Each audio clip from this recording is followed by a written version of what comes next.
Mama kwaba eba Owia television so we eye muntie dwumadie ebuzafo momfa nchen kakra se ne ya twentwen so kakra ni nyina eye se be ne yebesomo na yasomo ye nti na ema na ekoba sa so hu openi yesu so a empedifo se obreti ba bia wo bia eye mama dwuma ma jesu se adwuma ye anase ayiko ya ye so hu pepepe nti ba bia wo bia no Yamu akwaba aba Owia television so muntie dwumadie so nie enti meka se muntie no wagye so yetie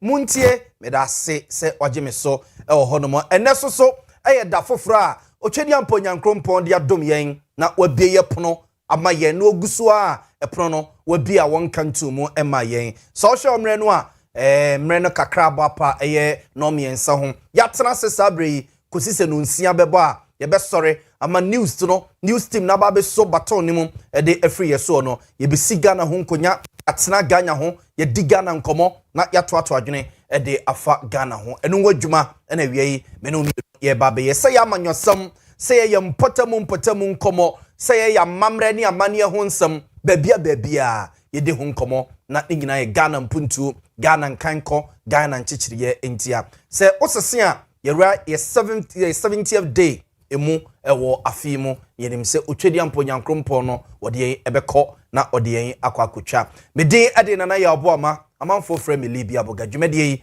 me na mede ho achia me Dominic Akubuaten na eye producer otechiri kukua akosia somua ya Grace asante ebo Benedict Simon and team ni nyina ebo echidoma wie ma bia wo bia no yetimi aba na yaba besomo ye ka wo se yedwumade Echegu Owia television so no esaso echegu precise 105.9 FM precise 105.9 FM nti usise no wo kumasere ne mpotemu a na bia otekem anase bia o drive bia wo no television eni ho no mu a yenyu mu radio bell ye hia and so the better precise 105.9 FM the echegu Owia television so bia no ne nyina enam precise 105.9 FM so nti what dey no so to nkyere saso streaming our social media platforms ni nyina so nti so wo Facebook a hwehwe Owia TV our Facebook say YouTube a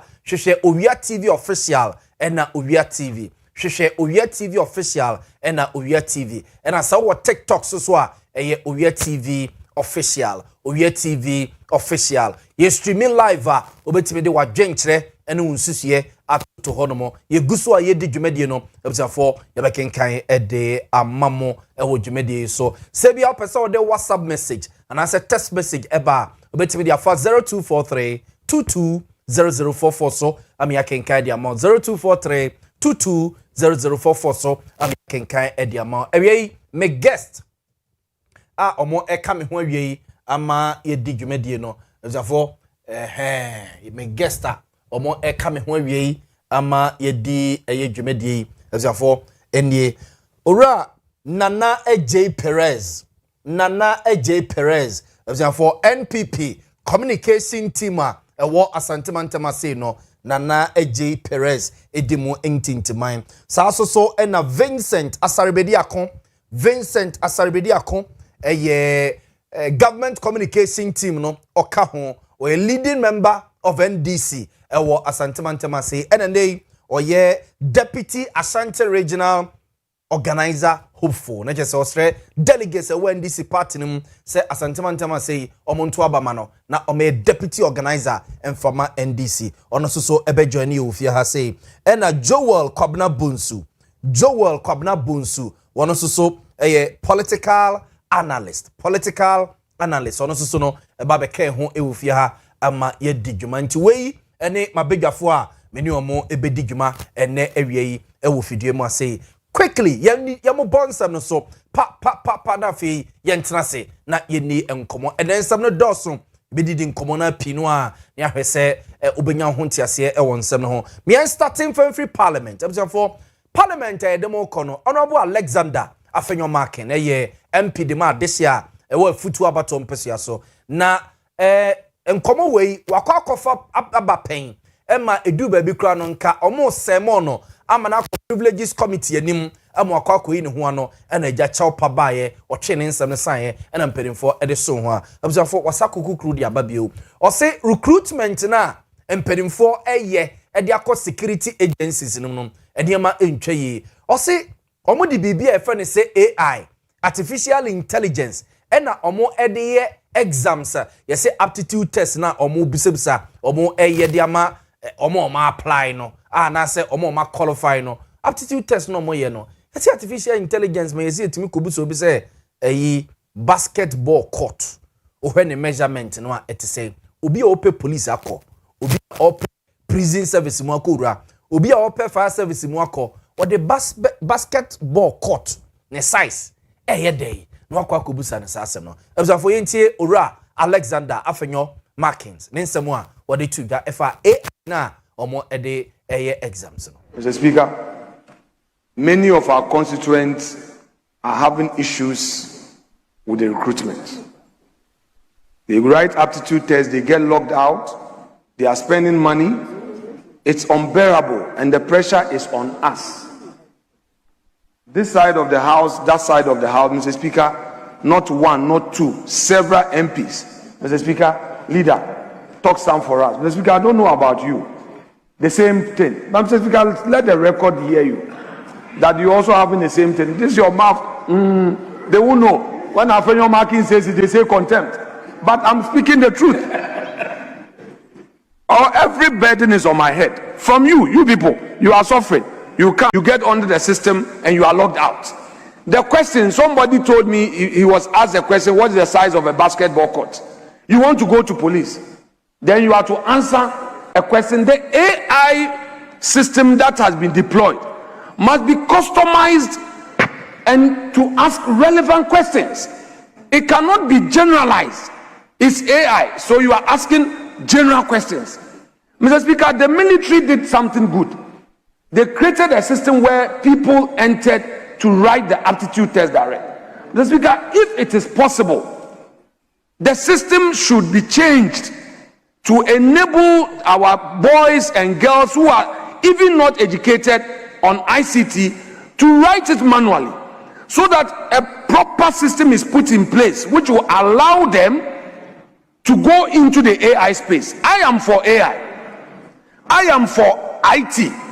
But you cannot suddenly call somebody from Punkugu who doesn't know anything about IT and wants to join the force work, and you are told that go and write aptitude tests via AI, and if you don't have any means, you fail. Mr. Speaker, Fenyo Markine na yetene kana futu mrasebe dwane nti recruitment na omoye ede era security agencies num police, Ghana Prison Service, Ghana National Fire Service, Immigration Service num na otrese aptitude test na wo motro na AI no bi na teso a otimi busa say basketball ne court no size no say obi okodi police de ore sade na yede nti no ensemo so ono okay amanfo beka so opekasa bibia na ye de beso afenyo na so speaker woti adwam se okra problem you face bi ezo ntimi nka na ye azemumu a washi jama nti office MPs ni nyina mfo manu ntum na akwa so no afenyo ma ken ne pekasa anase ase na no yi na o pekasa pi eno akire Honorable Alexander Afenyo sa so de to aso se on the office baby a yaba bedru no se Ghana Police Service ene Ghana National Fire Service, Ghana Prison Service, Ghana Immigration Service, no. See, a cabo momo for nipa best 5,000 or say 6,000 or say 7,000. Meanwhile, forms are moton ye a demand man for no. Ekikako be 200,000. Ekikako be 300,000. Office say obi bia or qualify ye and I saw top forms be Emma Mujini Sikebi at every stage of a recruitment exercise. No. Se di panoma mfanoa mo refunding sika. Emfa emano omumu ni bi na wo sa be pa adwuma na o gye ne sempo ne kapre no a eda ne ho no Honorable Alexander Afenyo. Mr. Speaker, many of our constituents are having issues with the recruitment. They write aptitude tests, they get locked out, they are spending money. It's unbearable, and the pressure is on us. This side of the house, that side of the house, Mr. Speaker, not one, not two, several MPs. Mr. Speaker, leader, talk stand for us. Mr. Speaker, I don't know about you. The same thing. But Mr. Speaker, let the record hear you. That you also having the same thing. This is your mouth. They won't know. When our friend Markin says it, they say contempt. But I'm speaking the truth. Every burden is on my head. From you people, you are suffering. You get under the system and you are locked out. The question, somebody told me, he was asked a question, what is the size of a basketball court? You want to go to police. Then you have to answer. Beyond this, we may have to even look at the number of people who have bought forms and have gone through all this hell, and whether there's a way that if they don't get the opportunity, they get their monies refunded. If they cannot refund, then there must be a system to move them next year. Yes, Mr. Speaker, a system of, because over 250,000 people have bought forms, 90,000 plus going through aptitude tests, and we are being told only 5,000 will be taken. All those revenues, monies, Mr. Speaker, it is us, they come to us. So that is a secondary issue.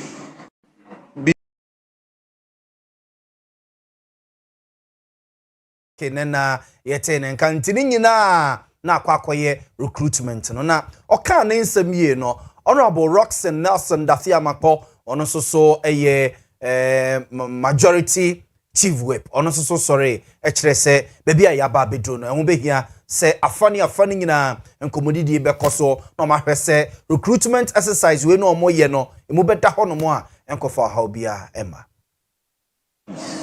As we sit here, our phones are beaming with messages about disqualification. And so let me assure the House and the entire nation that the minister responsible for the interior, especially in respect of the services that fall under his fall under his supervision, is taking steps to address the issues. So he's slated some time to come meet members of both sides to iron out the matters. And I'm sure that the minority chief whip will be reaching out to the other side regarding a convenient time for the minister to come meet them. The minister is also taking steps to meet this side so that we can engage and find a middle ground regarding the solution. And let the record also reflect that this recruitment is the carryover from last year. It will not be the last.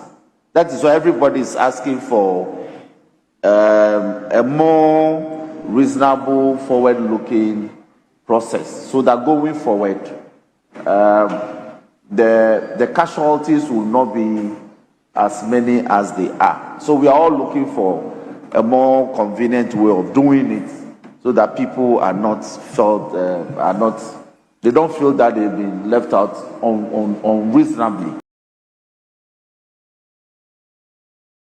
Nelson Dafiamakpo ena yetene nkarintini nyina recruitment exercise ya ekoso ene concerns honorable Alexander Fenyoma kense ko reside ba ye se AI ne test no enhyeda nto asomu ena omoso so amanfa wo mu no o se omusika omutu aye at every point and I say at every stage recruitment exercise no bia no so se mo sade ne sika ma no a monsa emfa enkonkoma no na minim se production team ne beboa me a still on recruitment exercise no mate se omo kwa apply no yes ya send omo messages bia bo omo phone so and Dominic Kwakubu atene ya Grace beboa me a na nke ya to television so na amanfo ehunu ne yi na ya ready ade no de akire omo good ndi so you obi a wa apply either Ghana Police Service and I say Ghana Prison Service and I say Ebia Ghana National Fire Service and I say Immigration Service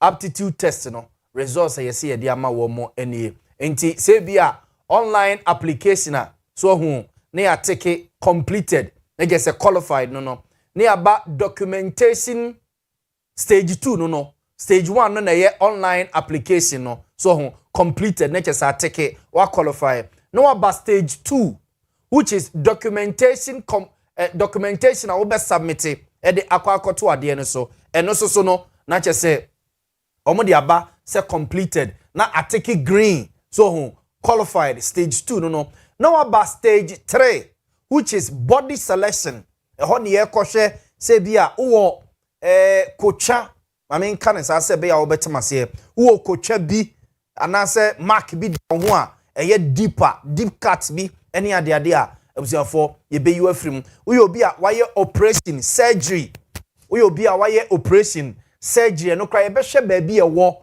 se emwa eno so omu be you afrim ena wo ye obi a onan na etare form no akamfo frɛ no onan tabro so hu onan tabro onan na etare form no so hu onan na etare form no se emframa emfa umza onan ni so sia na as a gap bi da ni se kakra se emframa emfa sa onan ni ntemu a ebusafo ososo uye disqualified so hu nti yanko the next stage no nti body selection no so no include height so hu height ni ade but a man no so ma memfa we so say ope see e fa wo police mu ope see e fa wo Ghana National Fire Service ope see e fa wo Ghana Prison Service and say bia immigration service me pa cho so your ba service been producer onofo do so a mesre enko eno so timi disqualify because uniform ni ye nya onofo de as I say ye nya onofo no e de enti normally agi say bia se e be fa wo kra na say bia wo your ba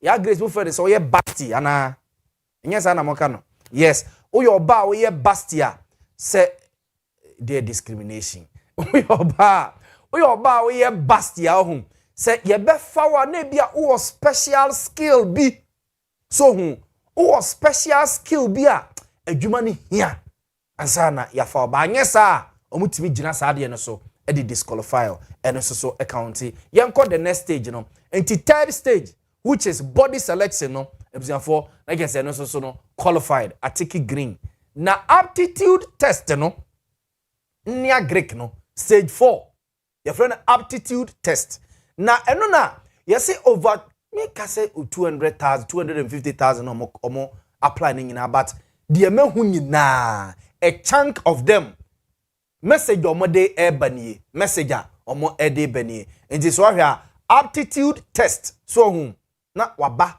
or say completed no na o status as to say wa qualify and answer unqualified no na ba betro status disqualified remarks you failed to score the required pass mark better luck next time so nti na ya ma reason ti a ye disqualify o mo say remarks no e na extra de kronti a ye fail you and say ye disqualify or say you failed to score the required pass mark better luck next time this is the messenger ye tete say di papi no a omo apply no we a messenger ye de ma wo mo nti ama nipa ne bebre aye frustrated omo hu de omo nye bia ne se honorable Alexander Afenyoma Kene ka se me de man kwa nkotwuru bi so hu but honorable Alexander Afenyoma Kene kire se nipa bi o makwa akotwuru bi se yetimi busa no se ayi basketball court basketball mo park no amenka na sa park no mo gina so bo eto ball ni sei no so hu bounce ball ni sei ni ade eno yebusa se ne size say obi okodi police okodi fire service ebi a fire service ni kra de ebi obusa na se ye de bi eja beto ho eje okono agodum na but interesting ehonsam eno no ye nto aso na ye mo bonsam no so mi za bedwafo betrase ama ye di nkomo sisie honorable Felix Kwachi Ofosu abusanfo oral any government appointees bi ebeto dwa so mo wieska omo wia ban asase omo wia ban dan omo wia ban cars ni ade ya chi wo mo ya jeje oral no mbedi dam ani ade no amafo bebra suje gu omo so se bebere bedede amu yeye why na mo ache no why kwa na mo na court efa oral yi ho ase na da na mo da amafo na amafo kra kwa kobusa se even more NDC for mbeba ben mu kra no na Ghana fo bebere de da o ma no se mo ba manchi obi akra no na nye former health minister ona bu kwaku agima menu gos omo fi se emra COVID-19 bae no eyi COVID vaccines bi e kototo ye ne ade edu ba bi abrafo no so mo de acheye wose da bi ekotu aka afi wi ase na akwa bibi nti na chesa adeda amanfo bebra no se kwaku agima menu nko ade montimi kura no mo ba obedem besi ne yente kura se police for afre no na honorable Felix kwachi ofusu eya no say case involving Kweku Agyeman. I noticed that he's been in the news engaging in bluster and claiming that nobody has touched him. That is not true. He was arrested, he was interrogated, questioned, and cautioned. There are 2 dockets in respect of him: the Sputnik V vaccine case and then the COVID-19 frontier case. So in the next few weeks, the Attorney General will be taken to court and he will charge him. He was interrogated, he wrote a caution statement. The docket on him has been built, 2 of them, and then he will be taken to court very soon and charged with offenses relating to Sputnik V and then the COVID frontier, violation of the procurement laws, and several other charges that the Attorney General will be preferring against him. So it is not true that he has not been touched and he is working a free man. He is by no means a free man. Of course, until he is convicted, his liberty to be granted him. He can go wherever he wants, but he is being dealt with by the appropriate security agencies. Of course, you'll be there for some time. Once they are done with you, they will release you. In fact, I mean, it's hardly a case that even people standing trial are kept. Fosu MP edema this year war abrase bukwaman kese na osaso openi ohwani amansadi nkomoma Ghana by government communication minister eso eno no nti we ncheche mu ode emayen but Kweku Agyeman menu a oka ne ho asem no ono so akasa one ne nkrofo siae doma amunim se oye former Doma Central MP esaso ye former health minister mampeni dan Kweku for the peso na wakasa oso no obi eni wono ma ja wode kro no ato no so yemfre ne baabi a wotene baabi eso amanfo de nam se Kweku Agyeman menu ni jama yesi wo buawe yesi wo collapse kra enam sikedie num ne ade oso no tene baabi oye na adwuma otene doma aja so okona afuo ma wokọ se aja ohwe nanam so a ohwe nanam tinti nsema manfo keka no Kweku Agyeman menu ata yenti no Pesia make me swimming pool kitinkiti amawa anka bia anka haiso best and the apokakra enti menye mobosa mensuye binu ba atwa ahwe awu manager hayo ye be kina tum ye be ya ni sei afie atwam manager hayo na wiase se odi nokre ye nipa nyina ni bani be so ne awoye we da we nipa obetie bi nan so amana kase wi but so oti wi no dan wani pade chew no tie de chewa that's right biso ababi obeka wi no wonte ho asem da ntie be bibi ama afodru ba bi experience kakra me nyaaye dwon meka bi a kire pesem mo share radio for mo mpanko se MP no dwon ono osana ye clear agent oska o sika se die ya do mama ni ma ya ye din wo register ma ye to aba no ye 45,000 wonte ni pa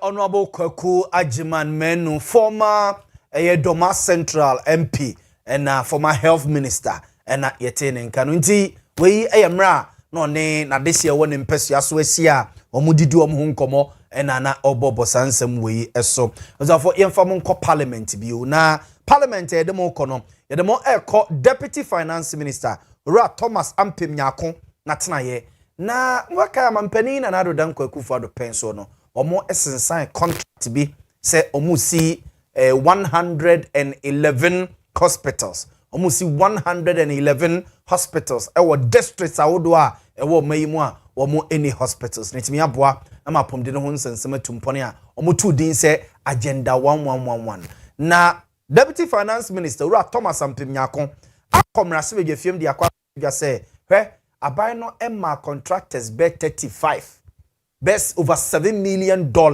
omo de ma omo so omo mfa nkosi agenda 111 ne bi emfa Ghana for contractors no so omo tuye so omo memie so omo ye nsamanfo chese asokra no omo mfa bia nkobofo mu mpo ne mpese omo esi hospital na bisinne contractors no omo echini epewu mu honorable Thomas Ampem Nyako. Troubling findings of the audit. Out of the 68.7 billion Ghana cedis submitted for audit, a total of 45.4 billion Ghana cedis was deemed to be valid for payment. A total of 8.1 billion Ghana cedis was rejected for various reasons, including unsupported documentation, duplication, overstatement, already paid items, falsified stores receipt advice, and no work done. About 1 billion Ghana cedis of the outstanding BTAs, which refers to invoices and IPCs processed by MDAs in 2024, approved by Ministry of Finance, submitted to Controller and Accountant General's Department, and pending payment were rejected. Mr. Speaker, this 1 billion Ghana cedis that was rejected by the audit would have been paid if the Ministry of Finance had not made a bold decision to stop payment in January 2025. About 7.1 billion Ghana cedis of the outstanding IPCs and invoices, which refers to requests by MDAs for payments to suppliers and contractors, and certified for payment by various public officers across the approval hierarchies, have also been rejected. They were rejected for various reasons, including absence of supporting documents, duplications, recycled invoices and IPCs, overstatements, and no work done. Again, an amount of 13.3 billion Ghana cedis is yet to be validated for various reasons, including lack of third-party confirmation, inadequate documentation, and no supporting contracts. Mr. Speaker, fictitious debt of 89.4 million Ghana cedis. The then Ministry of Trade and Honorable Thomas Ampemnyako, where Deputy Finance Minister, and yetening can we emra na just say Auditor General's report omo edi hon command na ochechin simum na okan we wie no Menchia South MP lawyer na J Bafo Owia esoso esore e challenge ensem a eye Honorable Thomas Ampemnyako ekekaye no se nukre bia nim ase pa no abribia no omo pese omo guma mpani na na Rodenko Akufo-Addo ene ne ministers enimu ase besi ne se bibisa akoso afene fanie na NDC ababemu adan na sa nipa no a wono mo eyeye sa na ema wei emra ene omu niye mode omu enkogina court ma emra asotwe bi esefata bia no yemfa ma wonum lawyer na J Bafo Owia Menchia South member of parliament ono so ne nsemo a ode tudwa efa auditor ne ehon report on sensem no intino. Very respectfully, the audit report will contain, Mr. Speaker, the management responses. The audit report, Mr. Speaker, will contain responses by persons who were the subject of this audit. Mr. Speaker, the statement does not.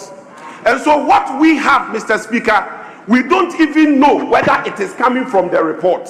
Mr. Speaker, there are no references as to which page of the report it is referring to.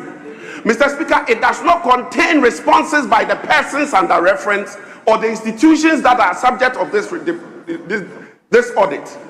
Yet, Mr. Speaker, it is being debated as though it is the report itself. Mr. Speaker, it is being debated as though it is the gospel. But, Mr. Speaker, it is not. This is the reason why Ghanaians will sit out of this parliament and think that, Mr. Speaker, we cannot be trusted. Mr. Speaker, because this is a propaganda piece. It is nothing but propaganda. Mr. Speaker, for instance, the Ministry of Trade, Mr. Speaker, it is a matter of record that no payment was made because no disbursement was made by the bank. Mr. Speaker, there will be no disbursement by the ministry because, Mr. Speaker, until payment is made, interest payment is not required. Mr. Speaker, but because of propaganda value, this is being presented to the House as though something has happened. Mr. Speaker, the essence of Article 187 of the Constitution should not be lost on us. Mr. Speaker, because of South, Mrasebe Jenny, a lawyer na J Bafo Owia, and everything for yetening kanunti audit report no a Deputy Finance Minister na okasa de fa ho a edu baby no wo kire se MPP aban edi over $7 million ema contractors se omonfa enkosi agenda 111 hospital asokro man fe bia mo from blog ba kokra no wonoma anto sa contractors no wonoma ewo he na honorable na naji ba fo wa e challenge se sa na ti a mo ba bem ndc ba bem afene fanie ede na maye ede afa ho a moja na trasa enti we eyo no so ne nsemo de to dwabusanfo me guest mame nsensi su bio Nana AJ Perez eka NPP communication team dwabusanfo wiei me ne no etnase Vincent Asaribedi akon so eka NDC communication team ho ewa santimantama say osre delegates a ewo NDC party nim se eniema etutomu a dwabusanfo wo mo emfa eyetumi ema no na onko ye deputy regional organizer emfa emma NDC ono so kame ho awie na ora Joel Kwabna Bunsu so political analyst ono so kame ho awie na ye didwuma ewo efia ha sei nti we nom ne ewura no mo a meni omo ebedi dwuma ene awie ewo efia ha ewo muntie dwumadie so ye ka mo se ye live ewo Owia television so so ene ye ye live ewo precise 105.9 FM ye live ewo precise 105.9 FM ewo Kumase and ye streaming live so ewo ye social media platforms ni nyina so ye streaming live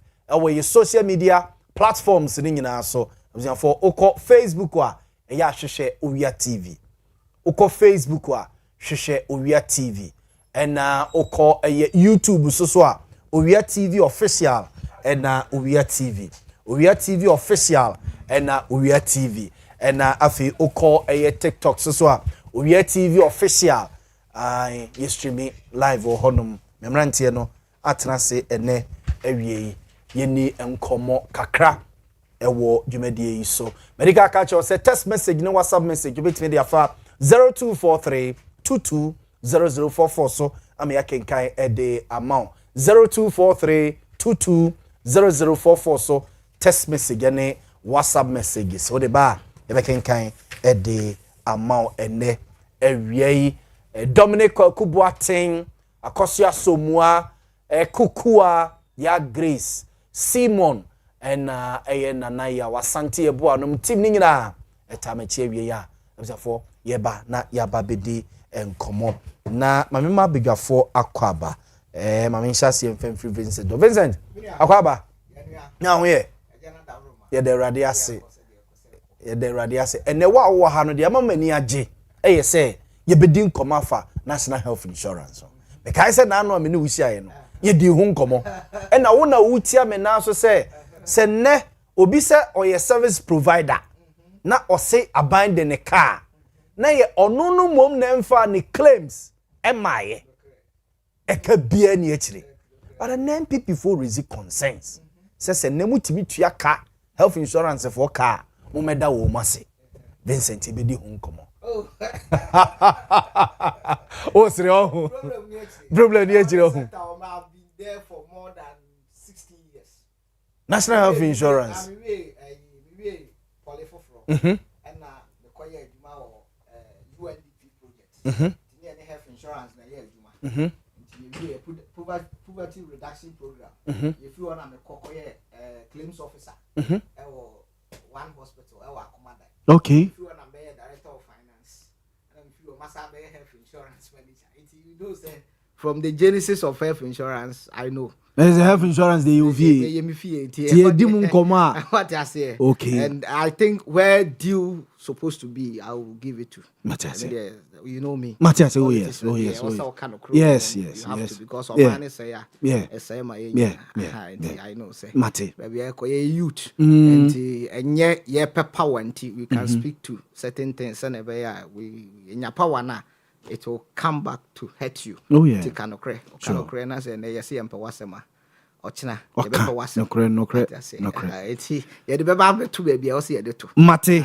They did the Vincent Asaribedi akon oye. Okay, NDC communication team or government communication or ka ho and then osre delegates e wo NDC mu samon fatumi ma no na asantema ntema so me aso no why phone na je me buy it me say na o ma me man na je akwa aba sana but he's my brother it ya better idea I mean ni share ya che no this la fidia say ahun fe dwalu say na we a jam seria na say bi na wa hwe na wa say ye nyina adwuma yi oh na je oh this year yesia yesia o say bibi ahye oh ahye o sao na ahye kama abampanti oh media me mfa this one no am oh me producer so kan ya no de aba beto no so sama for it do ma me ntiremu na me hu ba bi free ba okay edi nana mama ma so akwa abai ene se ne mosi atana no mani age ho pa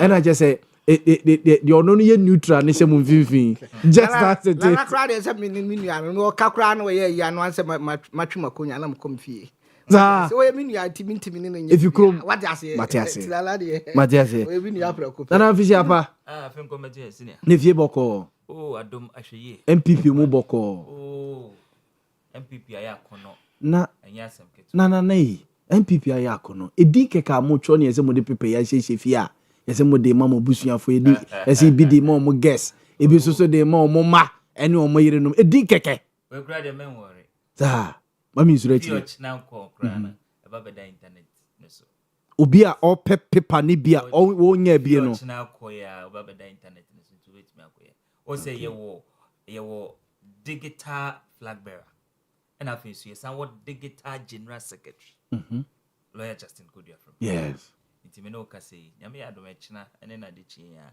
e de ni na eto aye internet video so okay nti wodi ko show fie no e be ka ofie ho nti oni akono pe back of be ko internet e ne so no akobo bond particular session no or register be MPP ni so ti ase nti ene me no Kaseɛ aya akono amache se ofo pemri e tumri ka be pe because me be kura no me area meti ofo Kaseɛ na da be na enkuture na se montwen police station chairman na be mic na kakra ma me good electoral area ho no omo beba no ma be chirichiri mu na akwan ba fa so a mo be chiro mu din no ba me nim say at least I was a committee na yekobubo di na odi ni ma say akame na yentro di nka mo so tia say na o ku so say o yeku asade ti na bo chia o party dues sha say free 2 cedis so tia say na bo chia na me ba me hu na edwiri me kakra say what breaking news na ba no ade yes sa nkrofo yi omo preach kire Ghana for NDC for ka kire Ghana for so MPP for atonton aban sa se de amomo ti omo ba omo puti a suspension on and then me no Kaseɛ aban ye John Mahama aban se da bi ya lifted the ban disease omo betumi afom aban sa se no da be na sa breaking news and yeah and kura mi GH1 na publish government lift ban on suspension of sale of public lands with immediate effect sisie ya yedwuma Dabi ebedi hu nkomo mate mame Emma Joe so akwaba Joe akwabna bonsu ye political analyst ono so akai ho awie Joe nana afisiapa fenko to asum bi afi yenchi ayo ho sa pepepe ne fie boko nyame adum ahode ho me ho ode so bof Michael na me gidie se sa na so mpom no o Awurade adum yes kama Awurade adum that's nice Awurade nana woni nana je di nkomo bi me pese me de ma no tum kakra na ya futu on se party die mistakes are be wa ben no position when to me and correct some mistakes na na say as a political party yourself forget say obetumi reclaim power coincidentally me and feel this me one political parties and democratic consolidation Ghana for Republic and you see these two dominant parties MPP and NDC also me key drivers of our democracy but within them no omo ankasa ke ma me ke bi ho nsem no nhye nkran eti say ufri aben makotena fi na oye reorganization say ebia the next 4 years you know the Ghana future obetumi about bemu na as part of the reorganization effort you know common register will be mo obi a will feel say or dot party na wako through the din say through say more to aba free forma otumi agina a previa na otumi atubia mu bia wagina bi no say nkrofo be hijacking in anticipation say nipa ne betro ni din obi oba betu ne dia highly problematic eti menage say waka say omo air try say on be create a digital option platform so there be a police station chairman before nas was say register be any ho no mo a obetumi subscribe to the online platform because in opposition and no man getting we was not the mafia there and now your chances of reclaiming power a bad thing so I don't personally I think say a step in the right direction we near a bit me about mate ma yense yen common ase ma yense yen common ase but kame pese ye ka san komo we efri hono mansa the finance minister say omo clear 45.4 billion contractor claims and Oma rejected about 8.1 billion. Na emu hono mo na omo ma ye hunu se MPP aban ya osore na anu ya na nado dan kwakufu ado aban no. It about over $7 million. Edema contractors se omunkosi agenda 111 hospitals. Na yase blog kra no contractors ni bi wono ma oman to be. Foundation kra no wanko to be. Obu okra na all mobilize to site no. Kra wanko. Okay. And these contractors omo ennanam ho. Say the likes of lawyer na AJ Bafwa Menchia South MP, any other MPP MPs, challenge claims na finance minister no body. But if say sesane course wa ade na omhwe. Mama nhyase mfemfiri na AJ ho because omni free abemu na anu ya na yenhyase mfemfiri no. Nana ade na mo yesa. Say sesane tia. Menu when you report ni bia kenkan. Auditor General's report no menye bi enkenkan but ni pieces kakra menya full no but pieces kakra meni ahyehye so de timpenfo se yehunu ani ka ho asem yesi yemfa nka asem so ta se inti NDC for no omo minister na ogene hudia of report ni betuja eno ne ye kan okay dan se obetina ho ababe yedidi ukrum ase enkrofo bi tuesi kama enkrofo bi omantumi anko site for report ne beto ho so that the Ghanaian people no be who say we ne wom say ya ye ken source be na woka what's the finance minister neka as ye ti krum hey even no mpo ye parliamentarians on sanka report ne bi a church nyoma bi egu paper so and ye de ababe kire wom okay and you see okay mon kase agenda 111 ye ntoaso eno na mon kan kire ye agenda 111 mon kase asam ne kire ye keke say ye ntoaso dan say mo ba be yes adede we okrum okay nanaje me ba ma me kwa ma no so sisia na me ne honorable Akwesi Kwadu eni enkomo honorable Akwesi Kwadu MP edema adehye wo menhia north abato empesua so also a member of the Public Accounts Committee, say if I'm right. Honorable Mahai. Mini amejo so. Na honorable Pacho who ye there? Radia do me who ye na so. Radia do me ka say who ye member of the Public Accounts Committee says yes, me a member of the Public Accounts Committee. Mo. And na me jime di say Auditor General's report here about Bontia enra mudi hun komo kakra or parliamenta e copy say MPP abanya na woka ho a mo sorry na anu yi mo ma contractors over $7 million say omonfa mobilize NC agenda 111 hospitals ne bi you say blog kro man kwankoto ona bo ade ntia na abomanim ama mo di ho nkoma na Edika amena sina mena etiefo nyina so ase na menche obibia the edika ne say meaning say when Auditor General's report be a kasa simuya but when we be sir we according to the Deputy Finance Minister Honorable Thomas Ampemnyako. Oh, the problem we have how kakra me susi say ye wo ebinie we a deputy minister and no raising concerns money and there and you see okay Auditor General's reporter okay article 187 you know NHL Auditor General's report out of Parliament cannot work on the basis of allegations that have been raised say Deputy Minister Aba Omekasa and how about almost yes Auditor General's report a special audit ebetimi awo obi anya chinje wo but report a medru Parliament Deputy Minister na abegina na all two allegations no emane and speaker otina dwomu enra eka say or refer the idea is it the document the speech and an money bibi But I'm fine to say, oh, any bonnet, say, yeah, special audit for one part. The special audit no indicate. But the woman here, I've been on the public accounts for a very long time.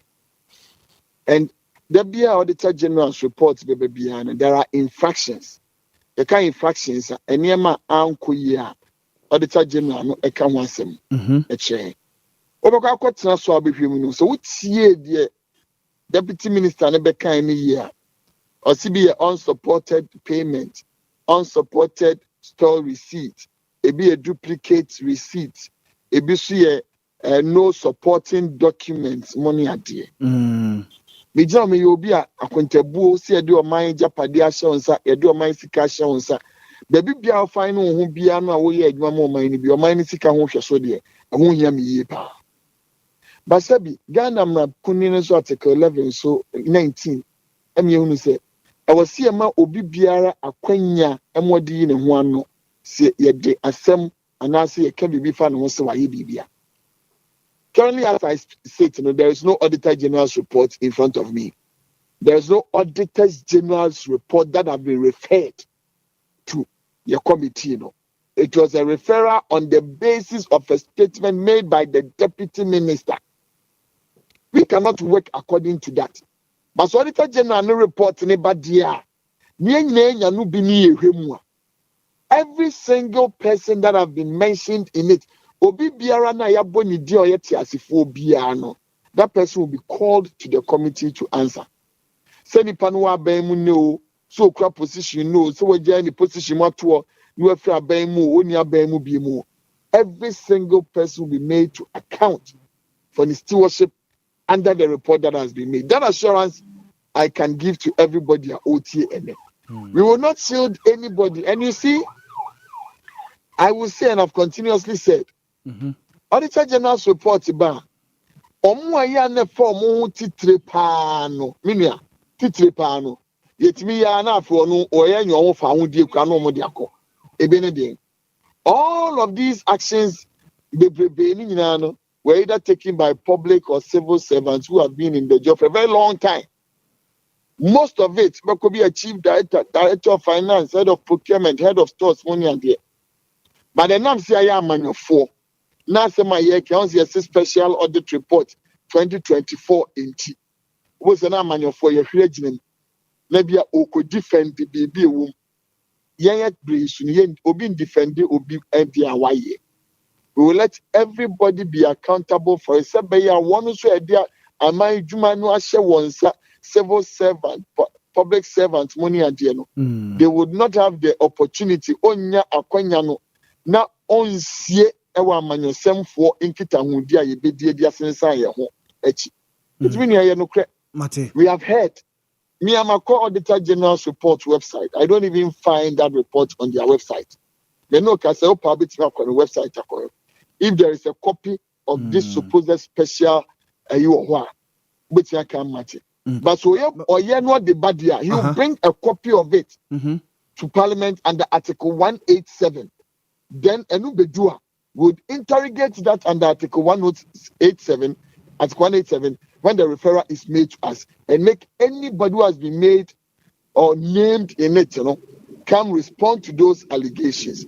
The above will go to the next stage of our parliamentary powers, and money and then make that person accountable to it. Mate, honorable, but you say honorable Abna or say Asaria or ye chairperson of the committee, no, Oberi Qs, no, Emra, Moody Sound come away. It say, report on say, Munhumbia, a report to the Ahin as a Moody Hunkoma, Abna say Asari Berry Qs, no, because now or ye deputy finance minister at that time.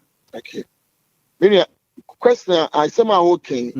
Enyanu ni muaya me de ma questioner obusafo ni busa me anope obusa me say enema ye kan nyina esi ewo yen apen so 2024 yes na sa abre no na honorable Abna Osei Asare deputy minister yes and me ka che ni say enya me akwasi kunadu na meka mra ye de ye adwuma wo man mu ne de ye adwuma wo parliament and the air card the American American say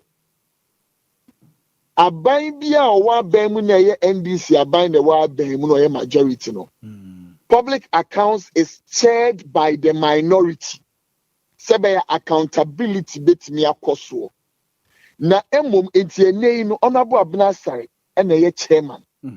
Na emom sɛ yɛkɔkasa afa report ana document a esi ɛwɔ aban na oni aban mu no minority no ɛpɛn so a the minority no will not chair. Oberi Qs no one the ama the majority no because at that time no they were in the minority who were supposed to chair and make the government accountable and I say people in government accountable. If this document I become once a year deba may related to 2024. Honorable Abena Asare would recuse herself. And go back last year. A few chair moon. Now year 2024. Auditor General's report. Yenya starting here was the Honorable Abena Asare. Our chairman of the committee. No, I can't. These reports we are going to consider are reports emanating from last year when I was in government. And I'm using her words.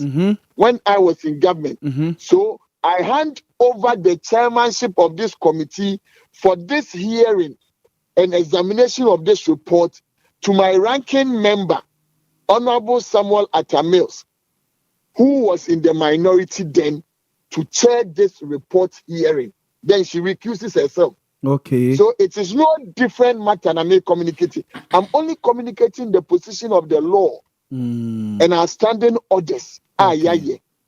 Then I told the person I will be saying a question. I said, what does anybody have to hide? Even if Sakoma said she has to be called as an attendee to the committee for us to be able to have proper insight and perspective in examining the reporter. I know Honorable Abena Asare, she would gladly do that. Because when Obianwa or Meimuno, and especially when you are even entrusted with greater responsibility, said the demand and there was say crime when you crab munua. Yetimu poye bakope.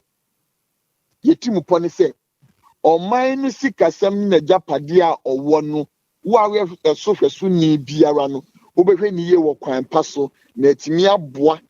Ama pepe ye any sikasem entene no aye de akoyie yempe kuntuna se ehye yempe ebroni beka skete asehye biara ba ba bia ntiase ni no o se nya ye ba ne betena se ne bobo ho afobod bia ne de aba. So when the person asks that question anema me gina ye standing orders so e de ka kire se san ye standing orders ne ka kire ye na afie twa mu no ye citizens nko an so okeka si ani a ya brobe and transebe a dionunum there 25 cities.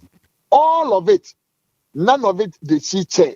All of it she recused herself as the chairman because the report emanated from 2024 and 2023.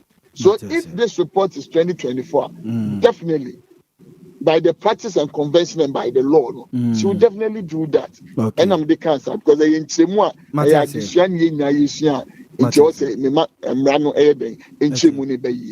Honorable, Meda Sepa na wedi mi jawa mu akono o national organizer Henry Nanabuache over the weekend and I say a few days ago also about constituency about registration exercise kosono na ose nani anye ho menim se watia na wate so a watu anamon bi ewo ho ana NPP mo registration exercise ya kosono. Mamini kanka me hu baby a national organizer bitimi akugina akokase nani anye registration bi hu o menhia north onte menye sure a national organizer net bi yi ne se aduasa de akase nani anye registration hu o menhia north o se oba areas bi ti se bo chrome na ohunsa amanfo complain se omo performs ne bi but omo enya edi kai forms be na party ne bi aba mo registration ya Edika party name for forms via my partner the register aba. Yes, that is the first one. Secondly, Oba me who baby or call baby be apart from the polling station I Praise Gardens or coach ni din. As someone or true when they write up when they say Wabet ni din wo mention of constituency Praise Gardens. The process was smooth. Now when you akwenya so etieti baby the party has taken notice of complaints. So because the party has taken notice of complaints. Which means I said, baby, I'll buy no better anything. And said, I don't want to say, baby, before Casao. Yes. It's on me, not so better in the sea, the Asa, Edia Casa, Mr. Obano, Pina, complaints on mention of constituency. Matthias. Come in away, Apa. Matthias. Because the true way, you know, better anything, you know, friend, me when me almost am an ewe. Etosumi, the complaints na airban are not complaints. And until feel so be just so there any knee-jerk reaction there because see 30 days at the Biasania dear see was say yamfa metro 18 anameboa party na kan che say yamma nipa nkotina polling station anopa no nso enkodura no menu num da biarada okay eti ebi ana obi epeso okotro ni din wukuada ewia no miensa now I'm so okoni police station no obedu na obi ntewa don't let us go and say me kwa no na obi anywa me de kwa akotro mi din because the party says say over the weekends no every police station there should try in the course of the week select one day our debate meeting at that day no omo person mu tro mu din e dia ba meeting ni bi okay me talk about jata police station jata so be meeting no Sunday ewia no donko ekosi no miensa it is so meeting ewia donko kosi no miensa no owie na me ko enumre no onum amako kotu obi oto ochocho din me na amako kotu obi ochocho din no cre asem na woka it's one kotu obi o no I won't throw dia and no must that be a complaint say bibi cause and cause ye jata ye police station meeting kwasi ada makoho ya wada say me kotu me de me call obi ani ho and until that should be a complaint say bibi cause and cause ye ana no cre let us segregate anyema ye kanu and yes sir ye di brim ye ebe hwia de na ye na se. Let me tell you, Electoral Commission quite Ghana money sika so your registration, you know. And there no omo bi police station registration. There be no omo cluster registration. Yes. They do time common kasi and fan kofo mu kem ne former district offices enquiry registration. Aye, no correct. They do tell me no omo rotational registration. And number 3 police stations so you will call electoral area way. You will call electoral area way. No correct. Why are we making it sound as if say I said, meanwhile, the party itself, and then the guidelines by any can say, you choose one day in the week. Name meeting, then in Yambia Musa. O program crowd, we say, a bread so. Oh, no, correct, we bread so. Yes, sir. So, and we program in Adia Pana, you don't know. Yes, started we are no me and Sunny at 6 o'clock. It's meeting obey the police station. What's my meeting from an upon 7 o'clock to 5 o'clock? Say yeah, meeting the whole day. Debbie. So we should be careful how we handle some of these things. Sure. So I would want to see or hear. So national organizer Kasamu Mudia Kabemwa, but the write-up that I saw that he even sent me a copy of what he wrote. You know, he never says about mention of constituency baby. Yeah. Who said be Koso. Not yes. These are some of the complaints. I get phone calls and text messages. People asking me, say, honorable, ever near Trodino. Maybe say, oh, about what he was about Anglican polling station F line. Then I would ask the coordinator of Brokomest to say, Anglican from the Ben or Moyo meeting. No, I catch him, honorable, on Ben Kosia da Memenda. Time Ben, no, I catch him. Then I communicate back to that person. If you don't go within the meeting period, how then do you go back and be complaining? Say, hey, you go at your convenience. And now, say, about time. 8 o'clock, because me go Chrome. But say me phone, I'm coach me. Obedu 8 o'clock Tuesday and opano. No behind me. Then no afa phone. And I'm calling no behind to trade. Me no mummy nya brand nya daje. That's it. Then your man be bad. Send your partner communicating the rules any the regulations no yen kan mu ye nti obi the complaint eba no watimi a kire ni mu ye the party said say or the 30 days na si wo agaduasa no na what should be a polling station no enyi da kwensi wo no on shebro de be meeting wo apese ocho di ko sa meeting ni bi sa abre ni mu ne ko chodi if you don't go for those meetings at those specific times no inia now complaining na ka se bibim ko so ye now before say also ne party no any mu nipa e bi agba na show mo nsa no oso no mu ni mu ni no correct mate honorable ma ye na wase awie ni nchechemu a wanya de amaye but ma menyina we so ho na me mo aba so recently ma monitor o kakra your activities e wo constituency wono mo and manage say wo hu sene your constituency ni sitie na eduru ba bi a wo tisi abonten na wo nante omomote omo stores omomote omo kiosks mo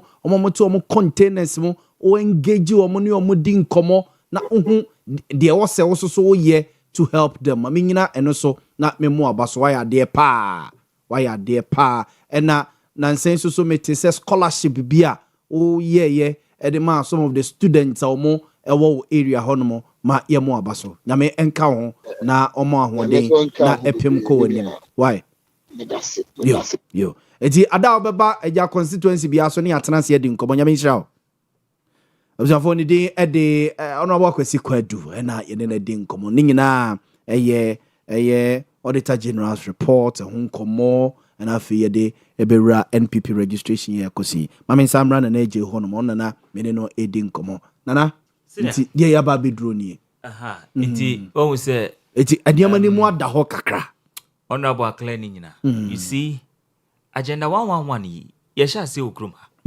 nkofo ka ho sem bebreo nti se no ma ba ben mu no mo toto sa yampia wefa eye project no ho a unu se to ano mo pese ombeto aso because na ye den na wo minister obet na have kika sansem we kire emra wo fa bibia nkoda in parliament eye se mo pese mo diverting eye attention okrum ha because na me no ka sei kokwa akuafosu and now manu dem okwa adwira kra dia emmobo and okwa adwira emmobo ofi adwira kwan ne so ba ube se nkrofo de ebura besisi kwan ho a ye nya to fompo and the beans okwa adwira emmobo enti nkrofo na hu se da bi Ghana fo atwe oma no asi wo mu so iti ene ye ndaivechi eye Ghana fo attention ni enka se MPP fo omakoche sike bia for agenda 111 ho agrofo na ntumi anko site and besides we say governance no obefa asset and liability sanambwa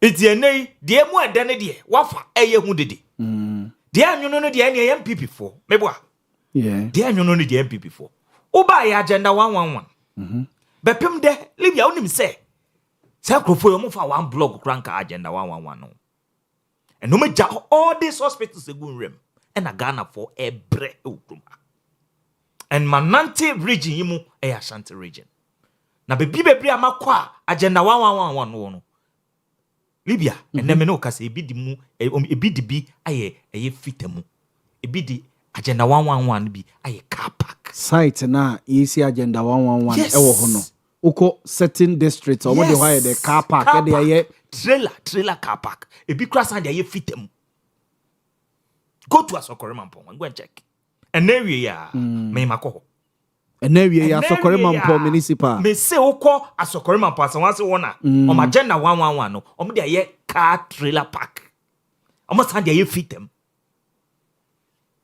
dey na Ghana for dey ayemo even cry ebi crampo so o ma stand dey mpai bobia o mo bompai wo bompai okay anajo mo nanti park so bompai hospital yesi ama Ghana Ghana for sika because MPP buy no COVID see ye na nkrofo we okroma and yesi hospital bebre COVID buy na expose yen say hospitals no ukọ district be 111 na you need hospitals wo and MPP fato no so say owo nkwankwa ye be see hospitals na eden ama Ghana ye call abato Fofia ntu atan MPP kotinechire na sema bani ese governor say continuous aden na wosa mu pesika na mu de eden mu de toaso ene ye ntimo ntima nwie ba kokora agenda 111 ye commission bi okrum ha And no buy because of politics. And no boa and no man commission trader and a friend saying is it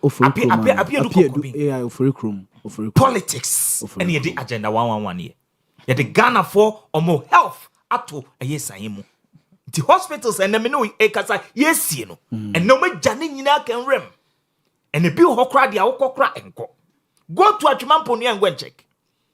Go to Achumamponia. You check. Yes. A whole foot is a quiet. A whole foot is a quiet. It's a no na mobile shenoma pesicano my ye ama Ghana phone. And ne what be dinner ho ever divert Ghana for attention because of say moody or how near bene and abeto Ghana for so. Because of no one who say Ghana for so rukuma say and ne ye electricity bill ne boa danger and rents. Tieni en divert attention. In fact, a subobin kobo MPP. But Ghana for say, ya pasa a nyoma na moye no. Munye nyoma a sefata. It is also MPP before this. Oba ye 1 year new. O kacha ye say, ora be ye magic. O krumha. Anameboa. Yeah. Ora be ye magic. Ye benya a year saying $21 billion. Meno kase. Single one Ghana city krum to menye Ghana. And I'm got in a parliament. As a good detro. Say, ye 600 million be President Mama ne kan mebwa. Minia eye kwesiboche. Etro eye oyusu this RTI. Etro koma eyoko ne nkrofo say. Lawyer kwesi boche. Yeah. Say, omo fan chire mu ma bepem ne unim so omo respond to no. Oh, say a period of days bia edi now they are responding to. Bibi eni ho. Say bibi wo wa akoma be kan ho asem deda. But no mo de be boom all because of say yen divert Ghana for attention. It is the omo yen nyina no. I say divert attention no. But the Ghanaian people no feel the heat. And ne uto ayen kania. Uto 100 Ghana to say by this time one. Ending in the next 3-4 hours. One house and back to fro. Eh. O my team no. It is anyama way koso. Ye koka aban say hey. And the moment divert attention. And then Ghana buy you my for obia ukwa no omu nyina obia tifie. Close up for mu nyina obia tifie. Nti aban ne pepe kwan bi akọ divert attention. But obwa Ghana for say how amudi abetum. Ukoka almost $1. Ukoka almost $1. Because and say dollar about from friends say inflation about from inflation ye be di and not be inflation ye be. Because the inflation about for ma, so I say a light bill so about from anameboa. And there's $1 about for ma. I was saying light bill yede about from. Adentina a yes annual win in about from. Na a new friend saying new bo any light bill no egusu kosu. It's about time the finance minister and any economic one for no betre mu. Because much and say ye beto ayen kania bomu a ejina eye inflation ne eye friend say dollar so. Anameboa. And there's annual money nyina about from adentina and there's annual money nyina. Eka factors no. Adentina ekoso. Because and me no ka say unim say Ghana for bobusia and edi tua eye water bill edema eye Jomahama. Ghana for bobusia. Ghana for ye dey. E bobusia ba eduma for bobusia and omu de tua eye water bill de ama Jomahama. Because 1st January 2026 Jomahama to eye nkania boom. Almost 9.8%, almost 10%. And no two. And I buy you my 4 or 2 market you 9%. 9% too. And I Jomahama san 2 in your boom 15 point something %, almost 16%. Inti na just ko bobo sen o baby. No mo de abetua water be ama Jomahama. Insuo no so kra pa wo nya bi. Insuo no so kra pa wo nya bi. It your maya say ye de. Ye wom no no. It is ye koka. O say auditor general report to be fa report no be kire. Fa report no be kire because who the report ne ba na Ghana for be hunu. And Ghana for say ye ma wo kwan ma wo divert attention okroma. Ye ma wo kwan. Because o how amudi ayaba betum no. Ye benya NDC communicators any of mkrofo abetina radio so abeka kire yen say 2,500 Ghana cedis. Aso chen 3,600. E kokon sem. Home ye benya NDC for no ma betina radio so ni TV so akasa asem na kire. Iti finance minister na kire ne so. On kan kire say so so pese Ghana for gini dia. On fa sa report no ye de enkoda in parliament ni do so.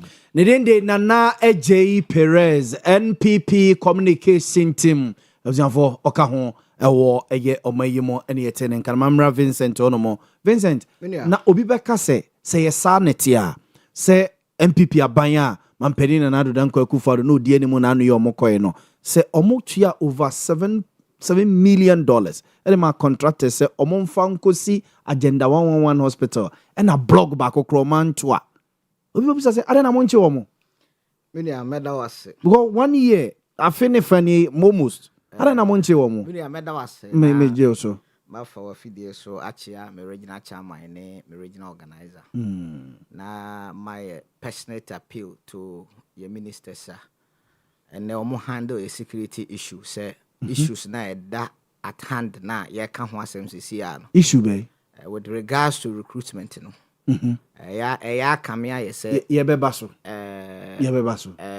ye friend say ye de ye redie akoje aba ama ene adehye te friends adehye namfom ama enkoa emom na edi ade mentiase which I'm telling you say ene party members ade mon crofo na modo omokoye no ya nye omo I tell you obi wo NDC members amodo omokoye say inform police timi ka kira wo say utie timi ka kira wo say obi sim egire da mu ntie ntimi mfa no minim say ye ko tutu afa ni simo si ye ko ye dey o I don't know Vincent no minia asam na yes Matthias but we say ya disqualify obi all because ne say egire dem na say Vincent no so yetimi disqualify body selection na ka ho body selection say o say Amini police ni nyina it's true o say ntokon dem bebra minia kaka ko chiwo Edward president de kaka asem na ye ka no wa hwe a wonte ba bia me free ba Matthias se me ne wote bro no so na obi nko class 1 da na ban bia ba yetimi afa na dwuma na ye de ye nkrofo SSE a ye kan nyina o makobi eno ma o makọ nyina o documents nyina ye o mu a o ni certificate ni anase o mu ni ayi present ba akokra with recruitment process I see yamfa nyina ya fa so now ko gina se obi simu grenti why omunya hwe yi ye de kakra ye betu omufo no se omunya careful with the security but this recruitment exercise is so na man for bomuntaka and interior ministry and defense ministry na baso obiti ayi ha ya mosinzongo 40 something years ye de na kwa aba obiti Mosi Zongo masa ye wo evidence something years MPP time ye de na kwa aba ti yeso ye nkrofo no omukobi enya ana ye besere se power no ye mu bi wo ahwe nana me ntwa ntro me na me su car 2 me to me car ba ko to me asase ena ma ye party no ebi ye de eba power ena ye ntimi nkofom ko ba bi enko kan kire ensama ye ka kire o mu enti se nyame ya adom no the to me na buy na se ye re ya afi ye ho de a we will sit on this radio mudi ya wo ho microphone di ya wo ho you see it seems say abana ye na adwene se so obeye nkrumo so obeye de yo he is only thinking about the country without the people and if you are a leader me I have been a leader before but say almost so ye the people me catch me Ghana for me nchiro who benya position me de bia de me hwe human resource because when you look at the human resource well you get the productivity I'm telling you you get the productivity so obetia na wo ya adwuma na se wo de amemfi na ya resource a wo pe won sanka it's true and as a party the air pen say you be ruling for 12 good years or 20 something years hey I'm telling you 20 something years oh minia eno na ya hwehwe Vincent eno ti wo dia granted say 12 good years ye nyuma pa na de be maye eti ba bia wasa ase a wo de kɔ no mo de ye be kɔ akoto amenam na e ba sa so a e de ohaw e be bre ye wo akire no ye youth mi nya bi kura na na se ma nya bia mi okay in life but emo ya Vincent o de nipa say na akɔ na ya reject o ma o complain sir minia eni constituency bia 222 o offense so south yeah constituency bia nipa 222 enti wo de 22 ni nyina nipa 2 na do omokɔ na ya disqualify and you know enya certificate enya structure enya hwe ne simugire nso timi disqualify obi minia etimi o Vincent enti asam na ekɔ no ye besere ye leaders no say so mu rafi omu na anu ya ye kai omu ene na na jeti hai bibia ni wa NDC ye even fie kra ye bubusi no monoman kra you will not vote for NDC and in election I'm telling you both political party have 40% Uchu muta why West Grow Benyan 40%. Both MPP near NDC, why West Grow Benyan 40%. The 10 left, 5% is floating voters, and 5 never can ya apathy besi and about more lose election. That's true. So what I say, enti say ya party simusisia near Koya Nasi ya buy. Na party near Koya Nasi ya buy. 5% floating voters, no more me renew.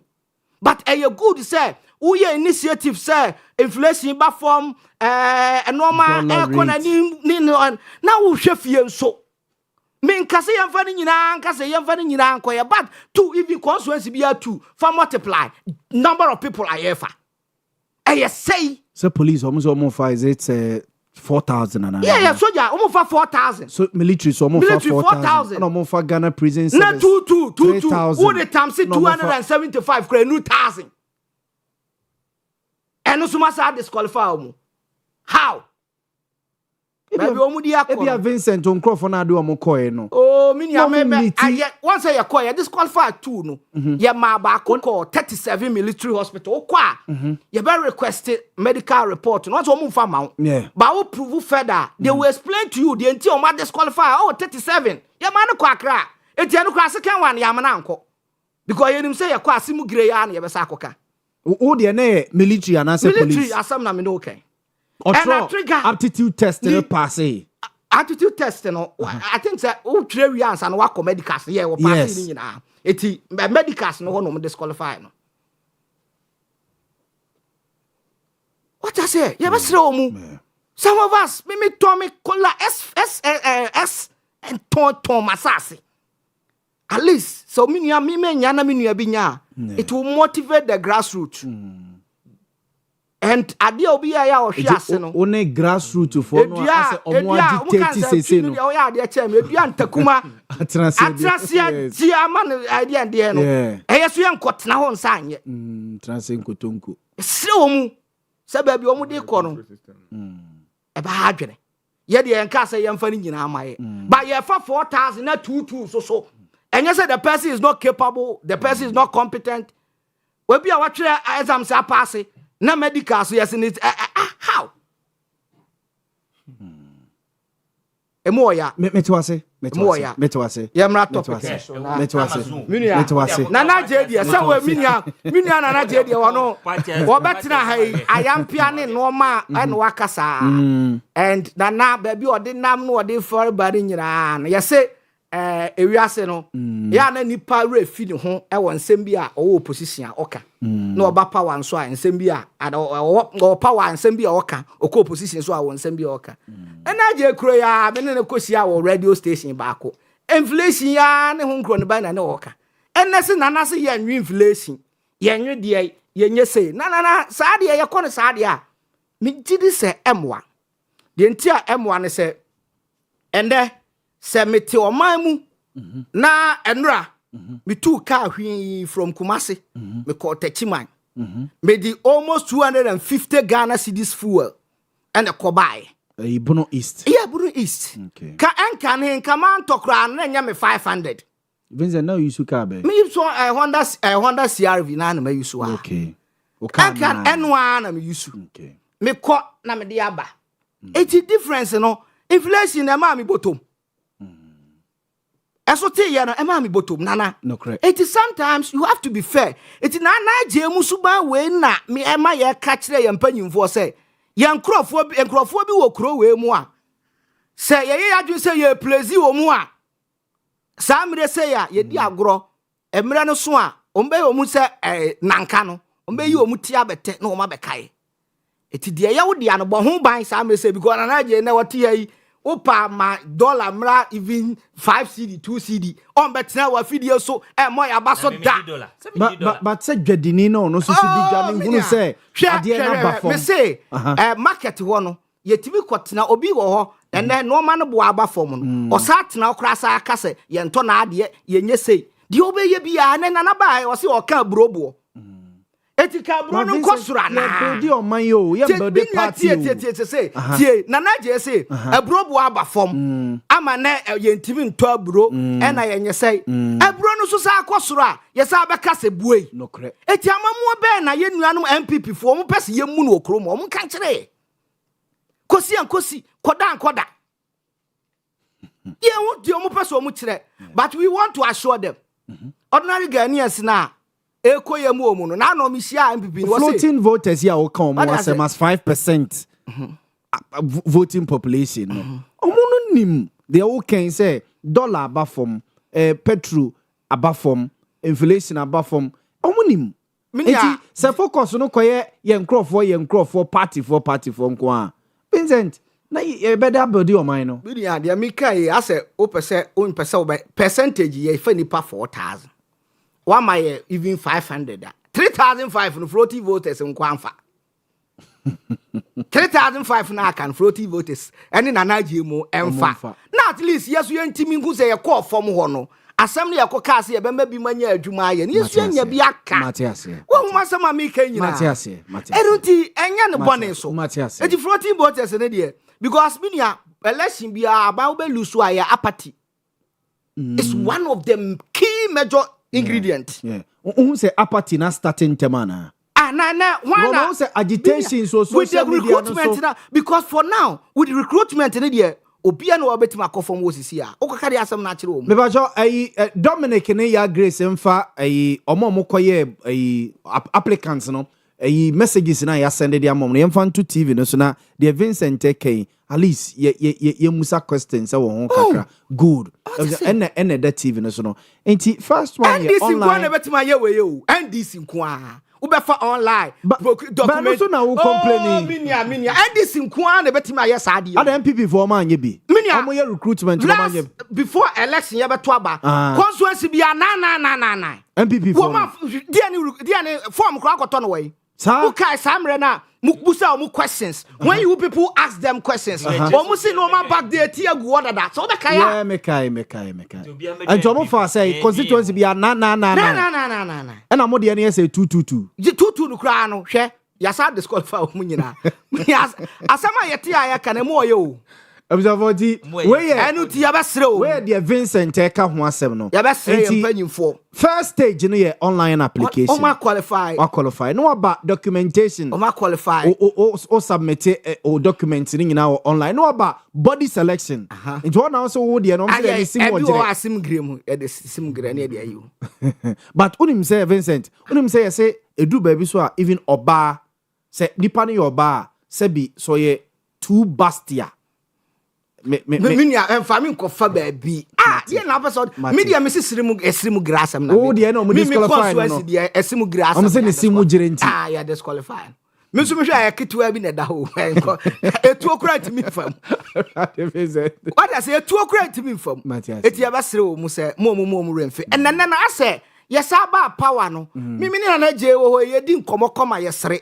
but no ma ese koso no nyina kire se MPP fo na desubu o maye o ye mpanyimfo yesere mo NDC ba power ya refie ne ya sa NDC more power almost 1.5 years omu ya mo refie omu ho say MPP fo na da so ye nya power MPP fo na da so power say bi ni se omu nanfofo nko a ena omu ko no omu ba and also crow we mu no and is a government appointees no say NDC government appointees in MPP for na afa yon ko na eba mi nkasa ni obi nkwa ya aka but ma usu nua so bi because when him say oba ni bebre a what asem bi a wa hwe ya na de asem aba obeba bebusa no it say you drive your people away and when the election is due na je tu am ni kasa yi abato duru wa mi di agrokro ahwe obatu mi blow because of power here dey aba iti mamma ye remfie ho Matias ya doso Matias ni yamwa na party because economy ni there and obi anim say is in the right direction and the fuel wo form and now bibia wo form abro ya wo kan me there obi nya obi adwuma no na me ko tachima na me fa papa bi no ni me di nkomo and o say o na bro twi trata abro bo say ne bo aye da ayefo and nko no ba but wo hu ni say economy ni mo aye da ajo eti ye nyina obi ahwehwe se oman mu be de bedwo na mom ye nua kofa agenda 111 de na blow back now the issue na de na yi back ane no ona de anwanse na ba de ba afie now we see from what I say afari mu hwana nanka ne nkyerebe na efa afari fire project be na che afari project wa Asante region bodin agenda 111 uka table mu Asante region na afari yepe uja ni nyina agu ho ene ko opposition you want to sympathize with the people said they are wodwini wo mu mate muni yebusa akwan a muka chen say ukra voter ID card upa the open fire mumu refi mu ho ananu ya mu say beto ayampia wa say mode and we want to assure na Nigeria says that sentiment of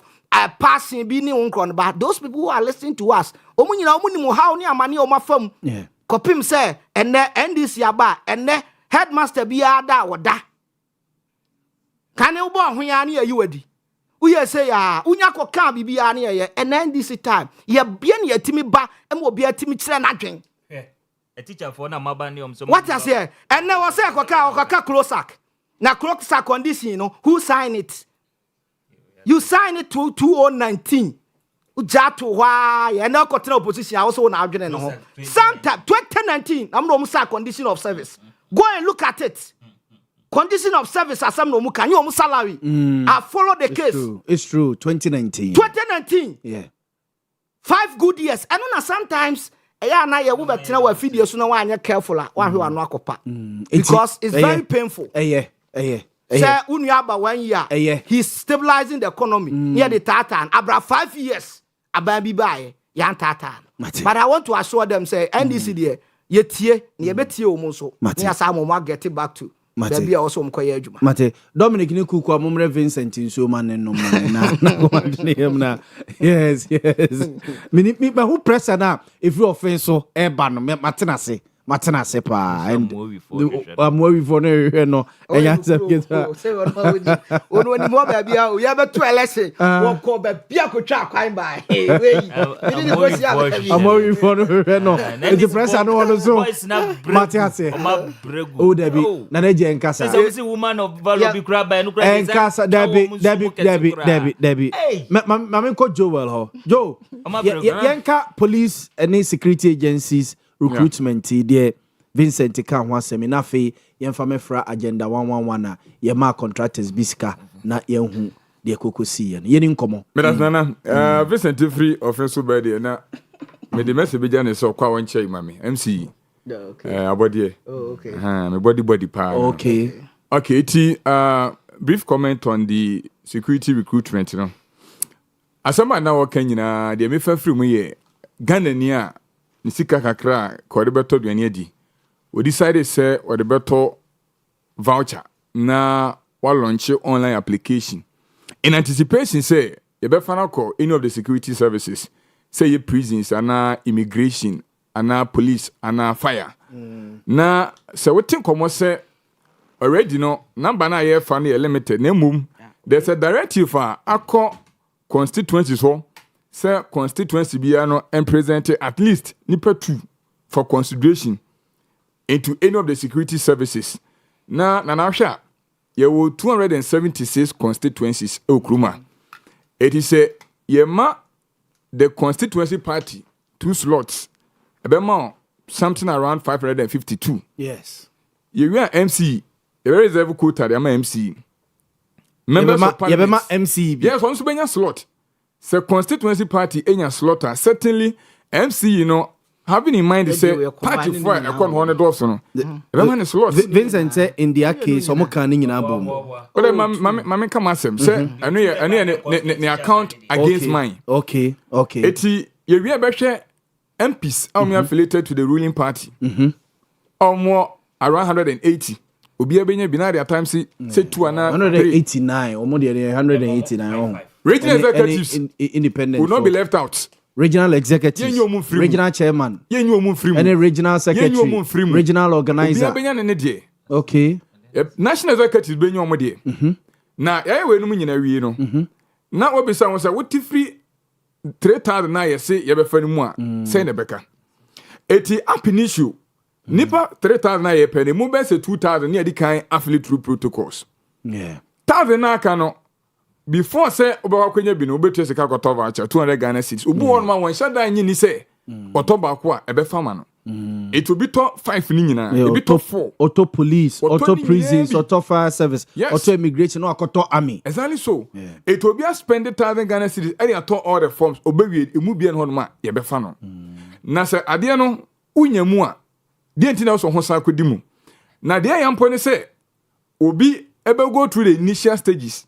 Obe go through the online application successfully. Obe kwa body selection obe pass it. Obe through aptitude test a pass it. Now unfortunately okwa medical no obe sika.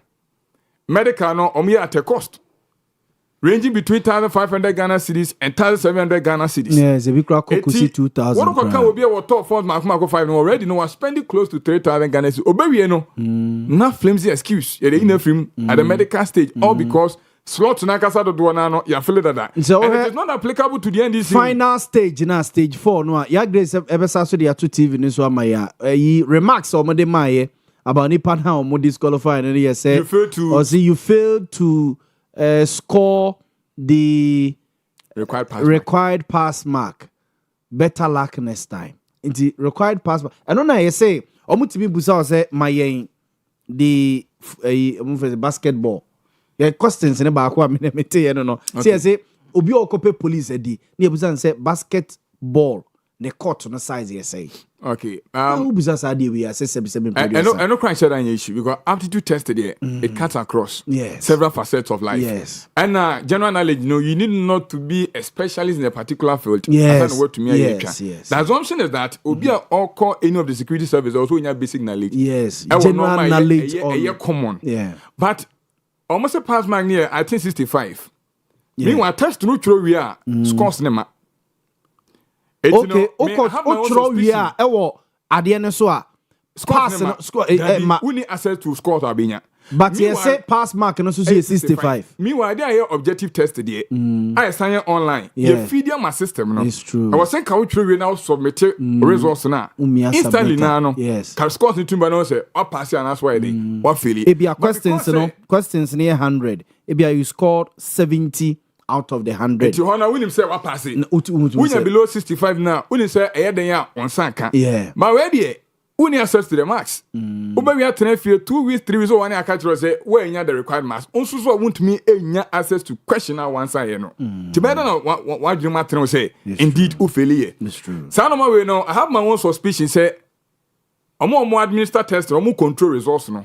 Because omo quota omo epe and quota no so mo enye wi a mo amaka no ye de mo kwa enye yi because just imagine say you declare vacancy for let's say 3,000 people omo to me score about 65 no and I'm be 12,000 you know matter say omo recruit to about 12,000 for all the security services for all the security services it's one average you know enya dia bakukra more than 4,000. It's true. Anything no say ye jegum so bia we twa bia nkọ nanimu a one shot the last stage no moka so omo April ni listing down we bedding eti ye ho na actually the abroad say you fail to get the required marks don't nya na kasa we how do you ascertain so try and say one twa eti no one issue a me di ho ya and the second one a me di ho ya the fact say ye ni very well say vacancy na e declare ni so nipa na ye fa ni so nipa na ye fa na upon so esani nyina chi no ya reserve quota we mancrophobia omo fili up the akakra less than 10% ni nyina chi no ye mancropho tisika koto forms asa kwa medicals me adwo musika na ono no tifie na wanya dwumanya wanya sika kobo sia dia kobo sa aka we wi a ye mfa no ade ne ye ho bone sa ntoni afenyo ya adwene se omo antimi anform no ye refund your musika and say they should find a way maybe I inform into waiting list naka say if you are the next edition chrono yen save nipa no the stress ya obekumi ne hu say body selection be qualify e bia obetre fie for e bia 1 year bia omra no changes kakra be bade but at least ense da nye gidigidi bia na nke bia omo empuso we ne say me from where I say me hu say enya ade a be address the issue of fairness because e bia na nipa ni twa 65 this year next year na o mano priority no obi etwa 80. Yeah. It is all kinds of way they can about first.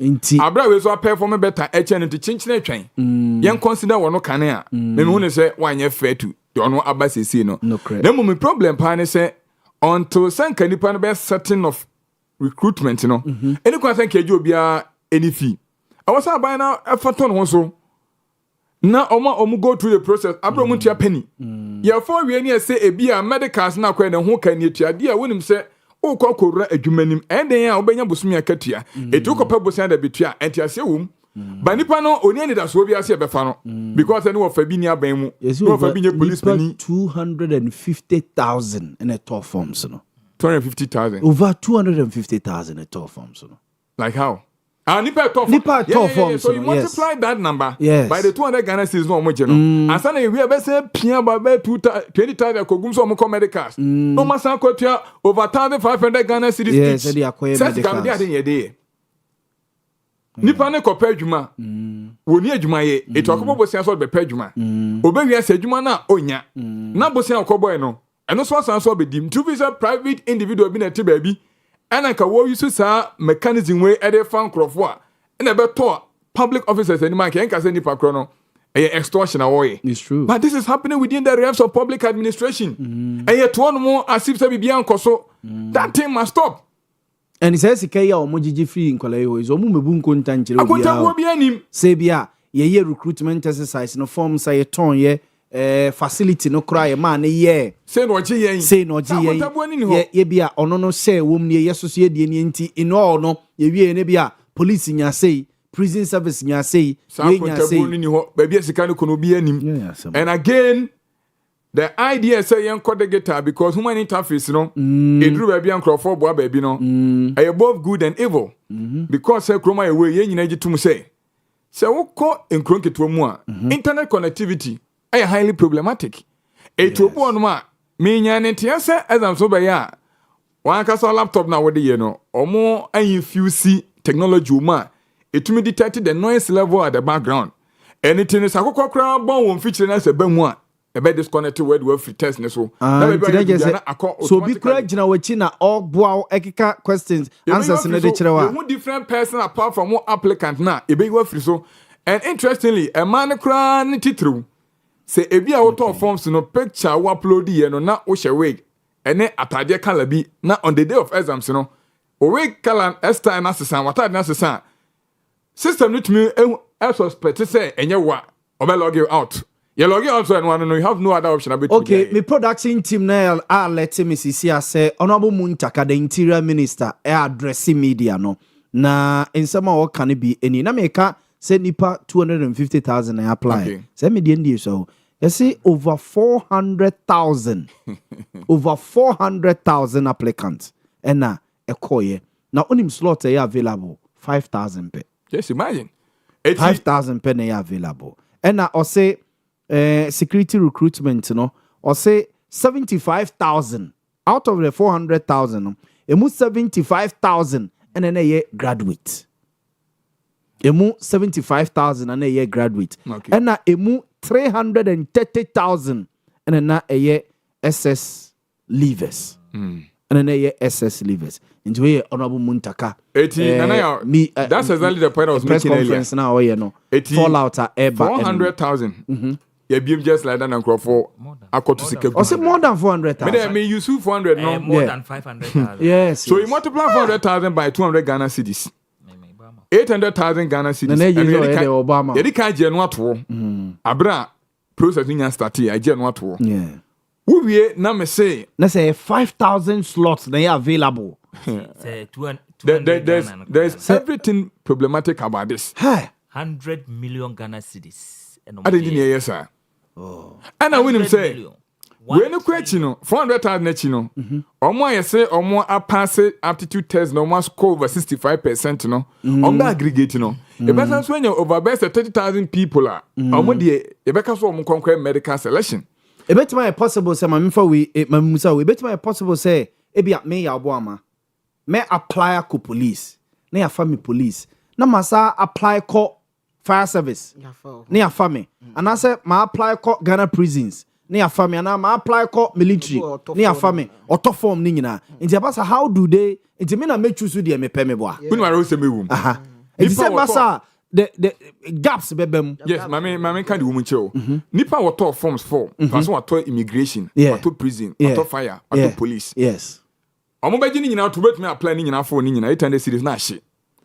Na mom edu time away aptitude test na. Untumi ntwro for all these four security services obetwro once. Bring access to just one security service one twro ne dey. Oh sir. Yes. Say me talk Ghana Police Service, me talk Ghana Prison Service, me talk Ghana National Fire Service, na me talk Immigration Service forms. Over just one test. Alright. It is stand by pick him up. But sir, me call for examination no. Body selection near the no. Because right from the desk of the Interior Ministry, any the affiliated security services, they know. Sir, back for yen to me and found and call 2 security services or more at a time. At a time. Eti ye baby any nyina no. Auto 4 back pe and obinya. Eti se enya asisi ni asisi nua. Any edo ho se Ghana fo a enka hyase no ano. O se ama applicants ne aya aware say and found one forms to do a wo beto. O chance aya back pe in just one security service. Enti ha ho enkoto sika no kra emu. Enkotungu. Ma Joe homesoma me sisi na yentie Interior Minister Honorable Muntaka yentie ni sisi amra. By the time the deadline for application was closed, and this is very important, there was a total of 506,618 applicants. Over 500,000 Ghanaians youth were urging to be able to join our security service. This is an excellent thing. People who want to come forward and be able to serve their country, which is a very good thing. But as all of us know, out of these over 500,000, there was over 130,000 applicants to the police alone. The police force we have is 49,000. Yet we had 130,000 young people wanting to join the service. With the Ghana Immigration Service, by the time we closed the portal, to our utmost shock, there were more applicants to the Ghana Immigration Service than even the Ghana Police. The total of over 180,000 young men wanted to join the Ghana Immigration Service. But the interesting thing is that today, the Ghana Immigration Service, the strength from the Comptroller General to the last officer at immigration stands as 18,300. And unfortunately, because of, by the time the deadline for application was closed, and this is very important, there was a total of 506,618 applicants. Over 500,000 Ghanaians youth were urging to be able to join our security service. This is an excellent thing. People who want to come forward and be able to serve their country, which is a very good thing. But as all of us know, out of these over 500,000, there was over 130,000 applicants to the police alone. The police force we have is 49,000. Yet we had 130,000 young people wanting to join the service. With the Ghana Immigration Service, by the time we closed the portal, to our utmost shock, there were more applicants to the Ghana Immigration Service than even the Ghana Police. The total of over 180,000 young men wanted to join the Ghana Immigration Service. But the interesting thing is that today, the Ghana Immigration Service, the strength from the Comptroller General to the last officer at immigration stands as 18,300.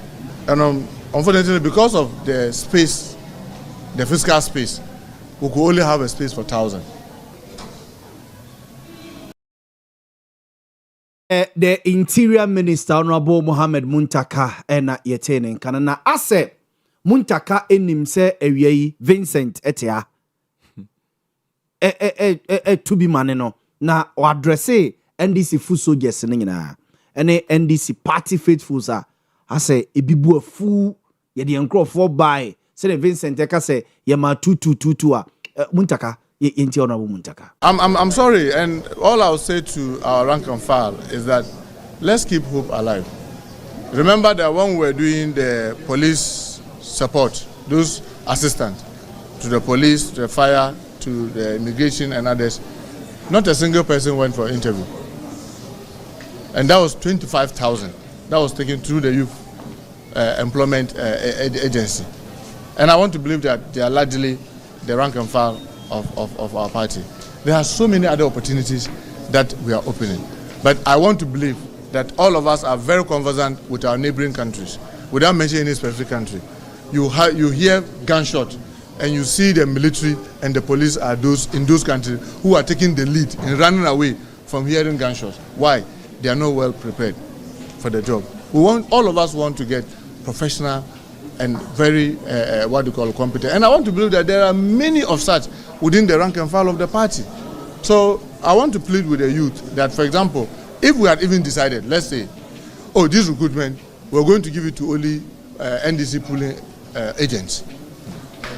Let us assume that we are going to ignore all other Ghanaians and say that, look, we are here, we'll take only our party people and we are going to take only our pooling agents. The last election, when we finished, the pooling agents were over 100,000. Because the agents that we have were about 110,000. Let's assume a quarter of them were only interested in the security service. So that's 25,000. Which method are we going to take 5,000 out of that 25,000? You surely have to then develop something. Because even if you are going to receive to only your party people, you should still have a mechanism where you go through to be able to extract the 5,000. So, yes, those disappointments may be genuine, but I want to believe that we will continue to work very hard to create other opportunities that will be easier to give. Interior Minister Ura Muntaka and yetene kantijo na odewa no AC no enti we the Interior Minister. Yes. Can we dey on say wasechna kan 7 the city. Vincent say wakoma to yem. Oh mini ade na ye woka. Mo that's because the Interior Minister was very categorical. He was very emphatic, sir. Out of the over 500,000 applicants, offer BB to say immigration. Vacancy available is just 1,000. 500,000 yes. And they apply. Over 500,000 applicants. Offer immigration, nipa 1,000 pen one offer. Etino, some over 100,000 so. And they apply. And apply. Immigration. Meanwhile, so immigration active service of 18,000. 18,000. Yes. This window normal 5,000. I work 18 when I 19,000. ATV and how you say or my party for no force hoop. But it had the potential to break internal cohesion within the party. Yes, also so Interior Minister now unim say immigration service offer ni per 1,000. Why then direct the party to two people each? Yes. Oma party for no so be amfa ni per 2 bra. 2 times 276 constituents 552 or something like that. Yes. 556. Yeah, all the four. All the four say. Immigration. 4 ni nyina yeah. 2. 4 ni nyina ni amount 2. Okay. And a military no 2 na yeah 4. Okay. And the amount there be immigration 2. On say over military susu 2. Interior ministry na. Military dey on count. On count mo. Apart from no dey share interior minister ni nyina aseno yamount 2. 4 na kan. And a military susu yamount say. Say open prison service ni immigration o dey asa. O dey asa. Open police ni fire service o dey asa. And a military nothing also so yamount 2. Military na grow for me no nyina disqualify mo. Na we mu nyina so ya disqualify mo dey. Anything na make say. Niye mu a. Aso abama budodo. Ade. Mabamu ntimi mu. And I'm not fighting for myself. Matiase. Nemom abrantia na yede na koye adwuma na. Say he was saying something. Na busam say. Also don beko community police. Nya community police. That community police dey and dey wonwane. Nemom police ni mom no obedwane. Obedwane akoye, odwane akoye. One day okay, I say obi wo a onya qualify. Wo de ne kwa na tutu a na he is running away. Because you have fought the right. On your qualify, who could train on tea, obe stande, obe ye. Yeah, cano. Mati to us, Joe. Yeah. Not Joe DC. Yes. And then make us say recruitment into security service. I think very purposive. It's true. And yeah, there was a BM so be cut off for no one. But you be ni ho. Tinipa not na no say ye fa. Senke be a makones in training college. So me na ya family nursing. Me kwa koye medjuma meti se ye police recruitment a me nurse ni me kwa kopede se me ko wa ne bia mo interest bi se me ko ne bia makonya adwuma koye o police hospital ana bia military hospital unso fa sometimes some advertise across some nurses some doctors professionals and credo be bia na den say because anybody are comfortable be o yes o kwa kopede o but adwuma ni bi ni onti na obenya obi a we nursing training college mo akodi line so bi na ya make say adwuma ni bi ni ho but yen ka no kre before say be advertise vacancy you say nipa 5,000 per any here. It's true. My miem e man crofo for soup. E man crofo emfa ho kobobo sia meto forms enkodi a kire koboka over 3,000 Ghana. Amount for cry 8 years ka man penfo bi numa. Omo na SS omo connected to the powers that be. People are paying in excess of 30,000 Ghana cedis in search of a military recruitment, police recruitment, or immigration recruitment. Baby, na so yes, I do sim. Etienim say to me fast and microphone nyina ni enim say security very key. Enya there was say politics. Say party for a bray. Etiem wo mo no. I was say enka ye biemu hia. Ye ma enkrofo go through on the basis of merit. Yeah, purposive recruitment, rigorous screening exercise. Now you mo qualify no out of the lot to me offer the best out of the best 5,000 now. You bet you more area the various security services. But you say to me for na ye man crofo for soup, na crofo san bobosia, edibo kakodi achire abrade ni go through. Na no me problem. Because sir limited slot we na kasa no. Yeah, the protocol be san feel a mobile 60 to 70%. Kito bi na aka Ghana fo nyina e baton ti ni wo se sam mo kodi akiri boka mate ne de Joel kwabna bonsu ene yete time to man ka auditor general ka bet me kan for 3 minutes per kra za mama 2 yeah 2 years enough. Okay. You see Ghana a democratic state. Yeah. Ghana is governed by constitution, a rule of law. Fire constitution Article 187, it created the office of the Auditor General. Yes. 188, it created the Audit Service. Now 189, I created the Audit Service Board. Omo transcend the Ghana Constitution, nim diemu. Omo ejitum preference power corrupts, but absolute power corrupts absolutely. Tinipa be needed to wujana. Now the situation sounds for any juma. The possibility say obedi sikano abro nye ho juma no e wosoro. It is an etia dia. Ya catch now the Auditor General say calendar year be akwa wi ya within 6 months I was say when you access to the books and accounts of all public offices. Na baby esusu say misappropriation, financial irregularities akoso no. Yankeka no men see ni na say Auditor General efi say nkrofo were answers to provide to certain questions. Because as Sikabi a demand for be want me muha konta. Yeah, the science na koda parliament. Yeah. Na share ko parliament we are. Nana yaw. Article 103. Clause 2 national parliament say ombetumi ate committees a would be in the public accounts committee. And the jumadi say bibia na Auditor General report beba no. I was so omotrase. No mu doso report no. Na omo esusu say omaye bone omaye dwimu de sika form asase no. Yetumi do omo gina mle na say was so mu tua sika ne tuansi humpo a. Omatumi aye ne sa. Na rewo say mo ni say in the last 2 decades, afi bia ebewie bia Auditor General report babontia. Sikadie bebre cost for intimi mu akonta. In the year 2023, you na mind be what tamala utua funu salary. Asem no akobosi. Also ko na yi, so no tua ne ka. We yi ne ete ho. Betimi ko bobosi $3 billion every IMF for na ho conditionalities bebre. Meanwhile, $3 billion na around 33 billion Ghana cedis. 2 years. Sika a leaky F1 crowdfunding say to me more contact bro say sika no. In 2023, 8.8 billion to me more contact according to the Auditor General's report. 2024 the TTBA enyanko da parliament and proper no. The attorney say about 18.8 billion. And I me ho akonta. Na ye Ghana ni ye triato. Ghana sika de bi o say bu akonta kire. It is indeed Auditor General concluding the report said the amnation is when you know. Na sa amna kro na compelling ne say one for report no kotum na shibedwa fie na mra shibedwa phone 2 more dia. What is stopping the Auditor General from presenting the findings of the 2024 financial year to Parliament? Now after Parliament ain't taking it from there. Because the Deputy Finance Minister can say this how they come here me pa. Because sika obu on mo say ye tia wi wasan de site ka kro na asan de abasi ntia.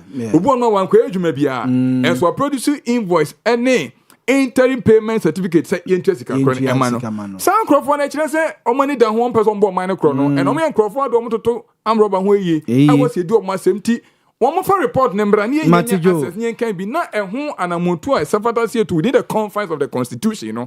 It is an for ye intimate. Me that say, na just say police as a media audience found. Thank you, young court national health insurance in common. No, so ye Juma or Jamaica once. Maybe I say in the moon.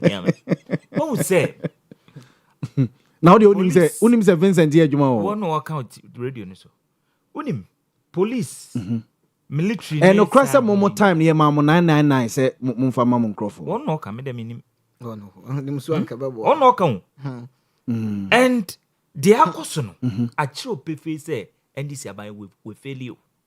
Are yes which is oye ni ye dia na oye tete ho de na na ye a yesesa party for gum which is oye ni ye more than 500,000 Ghanaian youths and no peso mura the military ni any police security agencies.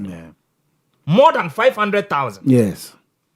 Mujina unemployment so na ye campaign in 2024.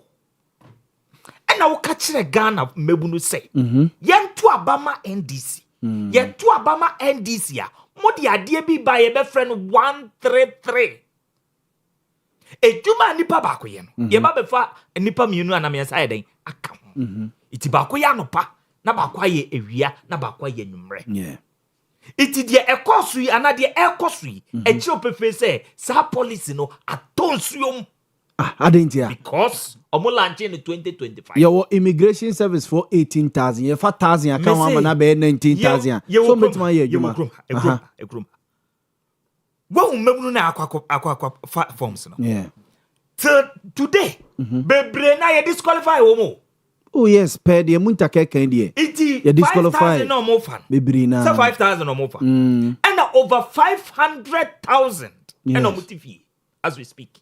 It is about 1% to me. About 1% per any benya adwuma. President Mama Kacha say oba ye no 2025 no nipa 1 million ene enye adwuma ye. Do mama o. Wo nada. Correction aba. So wo nada. Wo nada na make na bi ni o. Because 1 million enye adwuma ya. Eye den na enen kofu su say eye dis ye omanya disqualify say one ni no. They disqualify. It a true professor aban we fairly Ejuma sama wo de ba abem no ontumi create jobs for eyo man for no police recruitment inti MPP for e fa wo mo om ne se ye mpam om ko tena fi na ye friend this for megu ba wa ban do mahama ka che ye se eye 133 24-hour economy no awahi man 90 from Maxim to Zebila mi hu baby at 24-hour economy no and so Vincent Mubenya daje edware abopada betina radio so abeka che se bibie koyie ene ye di hye wani wadwuma semwa wo betina abiso nwa wa no ho because what by say 133 ene ya ka che mo say mum de police no mon sen fatamo NDC fu amutie a wo ye sympathizer to the NDC no ye ka che do ma ban ka che mo say mum sen fata police ni military ni immigration mu na mum de mo se fata ye community police. No, there be yes and no part. ACPA. Yes and no. ACPA. Also, Mafa. CPA grandpa buy. Also, Mafa. CPA grandpa buy. No. Man go interview, but ya famo. Party for now mu esu no. Omo kan we say. Ya famo dodo no. Omo fam kwa kra na omo tumi fam nyina. Na time omo fa community police no. Omo fa dodo na. Omo CPA for market chase. Ya ma 500 Ghana. Community police. 500 cedis, yeah. Police for mo just say. Police are actually they say depending on your rank. Soldier for just say. Depending on your rank. Immigration for just say. It NDC for ye koye some ye koye kwen Mahama is the hope no and yes mo se fata community police. Mo ko na mo koye community police. Ye mpede de bia okrom. Na je uhuru o ma na say. Ye mpede na ya ti okrom ha say. Omo je omo 500 na. Community police for je omo 500 na. Your mama su kukuru 5.5 million every month. Edbeto eye Ghana watching 20,000 ama each constituency into amkoje kakra ho nso so it NDC sympathizes wa to abama NDC ye no ni asem okroma kona koje wo kakra wa ho the police no mo so mo mfa wa mo se community police na bra ba ye mate it ene a chepe face nkofo no ba mo ntumi create jobs ma obia MPP yan ye tumi ye bie se mo fa nipa over 500,000 ya se nke NDC ba ye nkomo anya problem ye ka kire Ghana for say yen ye ba ye beto backlogs of graduate no mutifie You make sure say you be recruit you. You go so aye. And I'm tie nkrofo edi Mahama is the hope, Mahama is the pope. And eh kwen we. And yes ye create jobs amamo. Na manye nyuma papa ye. Na mko tie san nkrofo we nyum. Na mko to abama wo mu. And na mko to abama wo mu. Mo hu de omde yam. Ama de yam yan say nkrofo nsia 6 afam we this security recruitment. 6 and mass 6.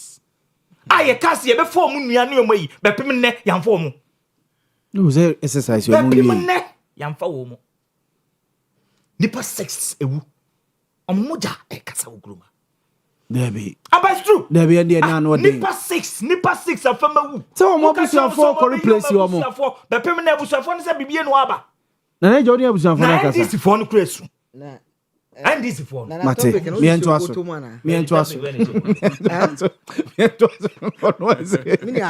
present me ento aso nko enim ye ko help say security agency asem dey yaka sure say what the topic she ni boto yaka ye ko health insurance dey me pesa me ma me ni ate say enye ankure hunu ene ye dede what I say because when we are thinking about the future of this country, meaning I better radio so the nina be politics. Vincent, health insurance.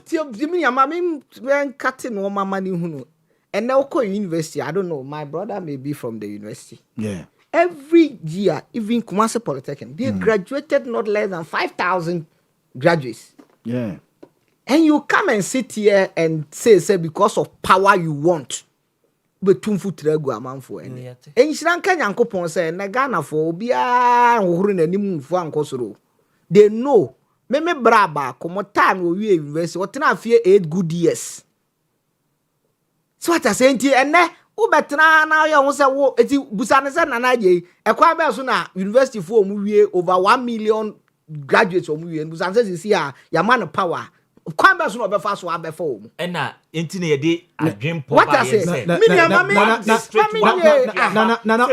okasa no wa ha okasa no wa ha aside that and na me no okasa say oka na friends 24-hour economy that ben you pass out the policy you about any 2 months and na me no okasa your institutions ye the road maps na starting mu ye ya de gidigidi I am telling you so what I say ye ya de gidigidi na on enye ono a de baby e free ba de na enye ono a de asema okay because ono no de ye the party office and ye de afa nkrofo ba ye de se ye de beto online a and na won betena hankasa asem we nkire at the same time no Ghana vote ye and na me gidi say obi a ono so ye floating voter o ye bi no and this is a party on so bi mama ono so and na bi kra na ono betimi afa ho akọ yeah and until sometimes ye nua no mo hwe power no mo pe no omo timi betum futuro keke o we are pleading with the minister that at least almost 10 or 20%. The rest, even whatever floating voters are, we don't have problem with it.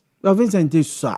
Immigration for any 4,000 amount. 10% is and this yaba. Now you say, yama strip, yama light, yama road, no now. Now obia access. Now see asaya bonnet because modia na fan or party office there. Vincent yanko enim health insurance health insurance yes claims na mutua na o Vincent o de je ho fans say mutua claims mu ni obi aka any other MBB for some ni Jessica eto odom some mfa ntuatua sa de na ya ready budget ya na uni ha na uni kro we man no this year the first NDC 90 days contract or yeah or ye capping a nuanom de beto national health insurance so every ho to all the revenues any ukoto ade any health insurance levy straight away to the fund to the NHIA funds for disbursement. There were 2 components, more than 20 billion Ghana cedis. Minya said the American sisi ana me num kasai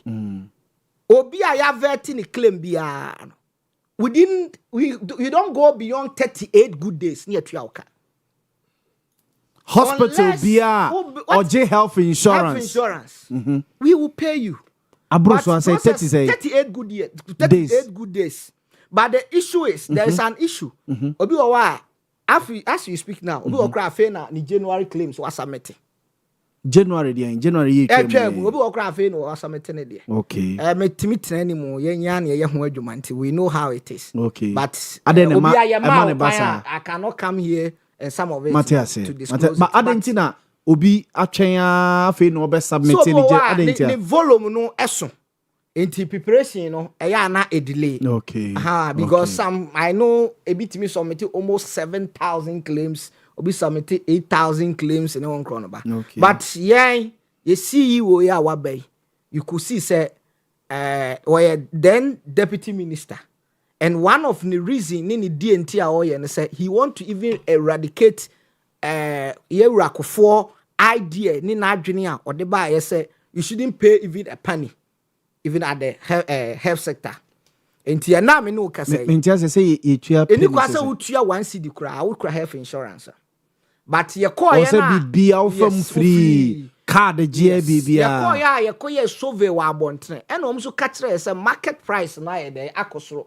So if you also wanted there and ye was ye adjust your tariff and your price list. Okay. Tariff no your service no e bia malaria no your component ye di tua ma and our drugs are the beba you were the tuama who treat severe your drugs and your normal baby wow the back account you know you sky them out your tariff no and your price list no so your day it goes so good your pass price list no I need market price now your day I pay tariff no say I think said there's board approval and I can tell you can we surgery and the nuanoma near more 700 no moose no so the 1,005 account and now when your surgery you know now you are taking about 2,500 for the procedure dragging kahon I be passing it out enti na utwa say na metie mu was it ba ku bi no ota frefren ba say monka bi ma no and how many na ma jaka indeed I think say it's one of the measures I must recommend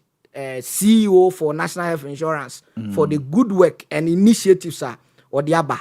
But media the American me say subie mu no say whilst he's there I know say he's creating job opportunity man for bebre I know people but it's not enough.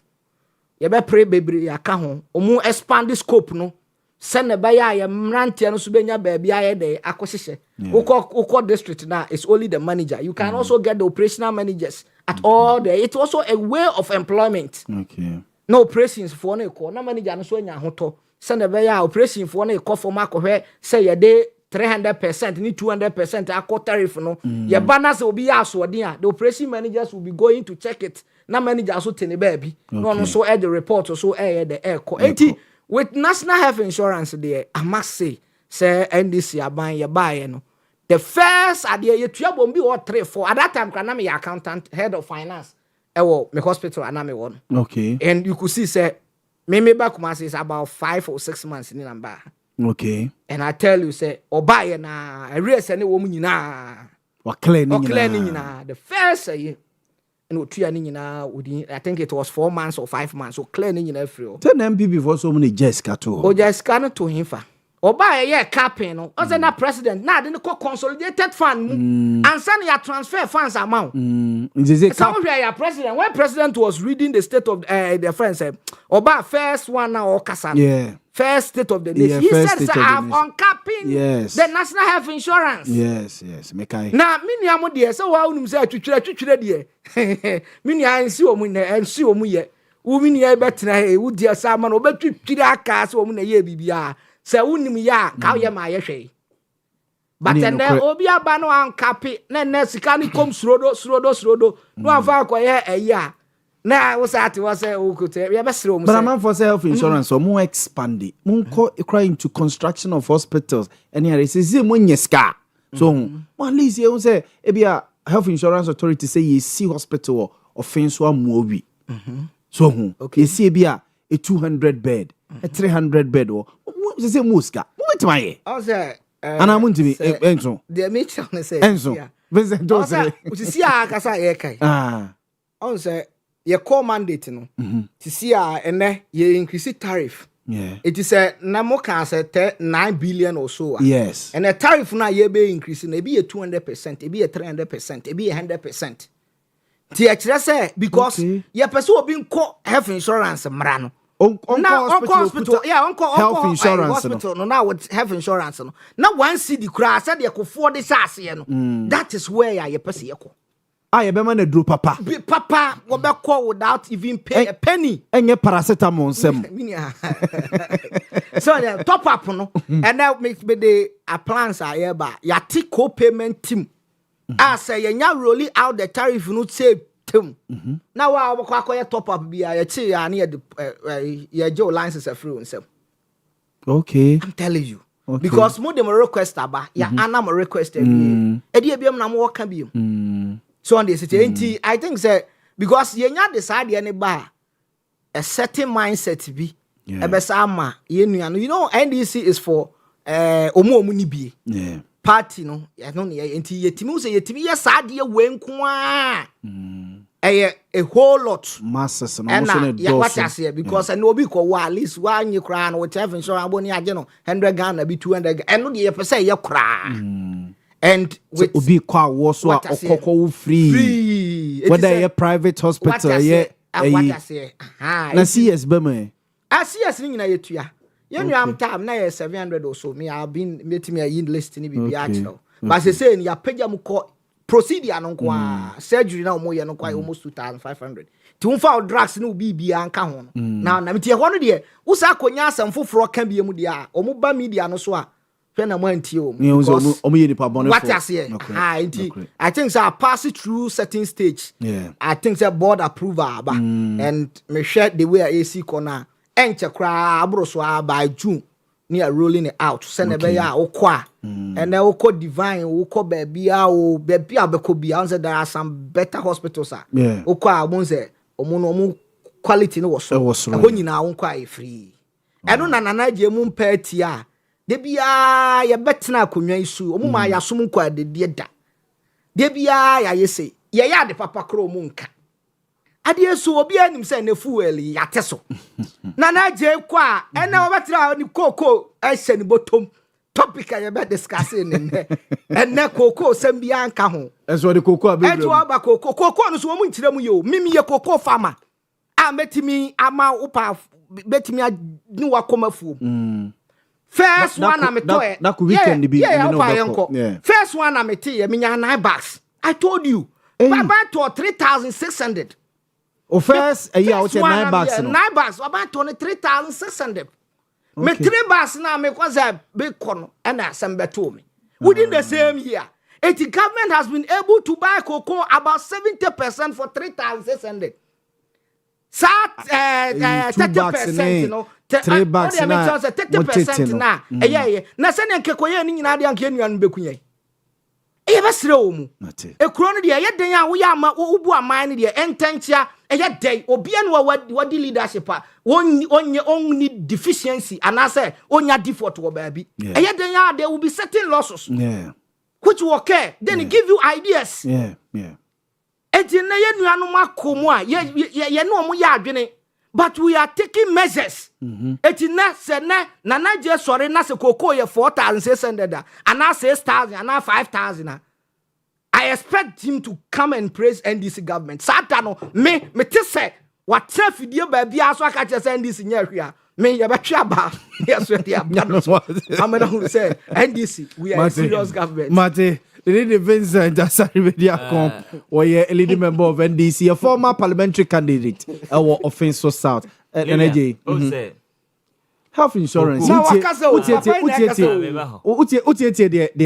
Vincent Akaya say we dey unya asem bianka obetena be twantro ayantro no betena be twai say omomo bae no ometua arrest bi a enya no kure arrest bie ni ho asat 7th January 2025 mumu fra akonya so me ka kirew na arrest bie ni janu ntro no wonim so omo ye no for 3-4 months me boa and claims no last payment no was a year at the end of October at the end of October ye tua ni nyina it no mo be file claims for the next 3-4 months which is November, December and January, February. And Satam no na health insurance or positive balance of 1 billion. Be fire. Check their budgets. Also ye juma NHIS. Ba won so betra hold it. Oya ndis ni. Any atua say. Oya ndis ni. On kan cha me say me boa. Granted say 1 billion. Eya me say also ye juma health insurance. What you to say 1 billion? The positive balance of NHIS. Yes. Yes. Yes. Sika wetua o. Say sika wetua. It's around 200 million and over 392 million Ghana cedis paid in just 2 months, December 2025 to January 2026. Asemna me kan embassy so ye. Asemna me kan embassy so ye. Abotre. Me say the way health insurance omu make your payment. Now you as of October yetua. It is the next a year beba no, which is November, December, January no. And no na MPP coffee anameboa. It is wona also obey den. Obabetua. But samre no the NHI no a positive balance of 1 billion to 300 million kutua. Dey na why you okruma. E dey na why you okruma. It is more bianca wo baby ada. Say, omo ba ye no MPP fo ntua wo mo ka. Omo claims ni na be ye ready as at January and February.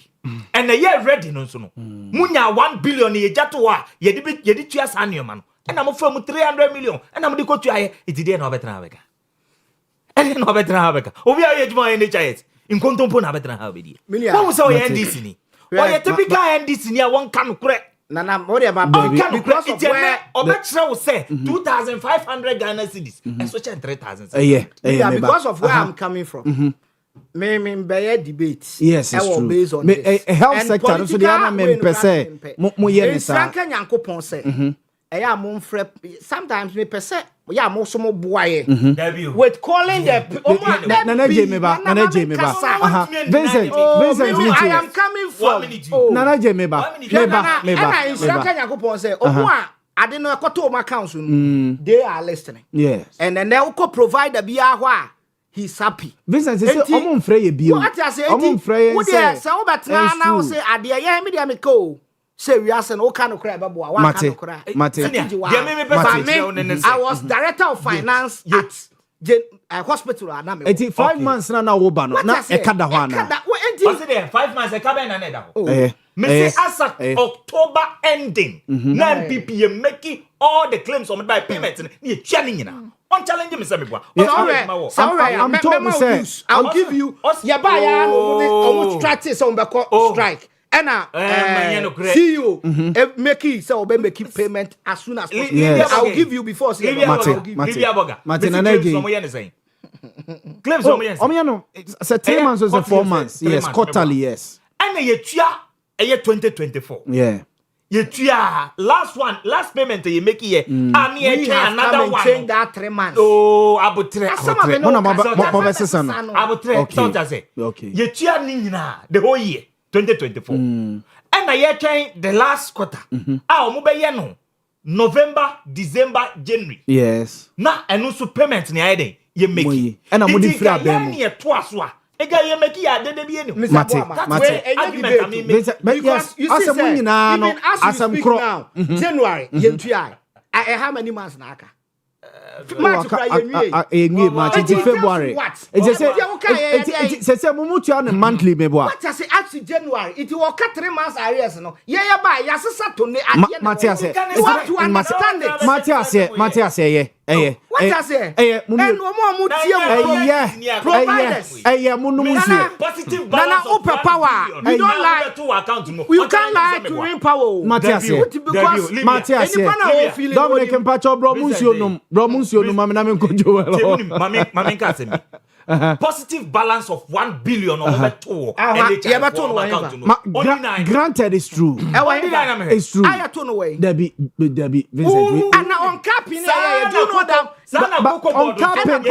capping started when we have our first budget. Even fancy, John buy a budget on defaulted that. Matthias, what didn't you know release funds? Matthias, it's true. It's true. They have to 2017. You got to 1.2 billion Ghana cedis. That you make it payment. Me time. Me what the next 8 minutes? No, say a pound. Okay. Mr. Okay. Mr. Mami ko Joe, baby I have bedroom health insurance. Me no ye dey call hospital.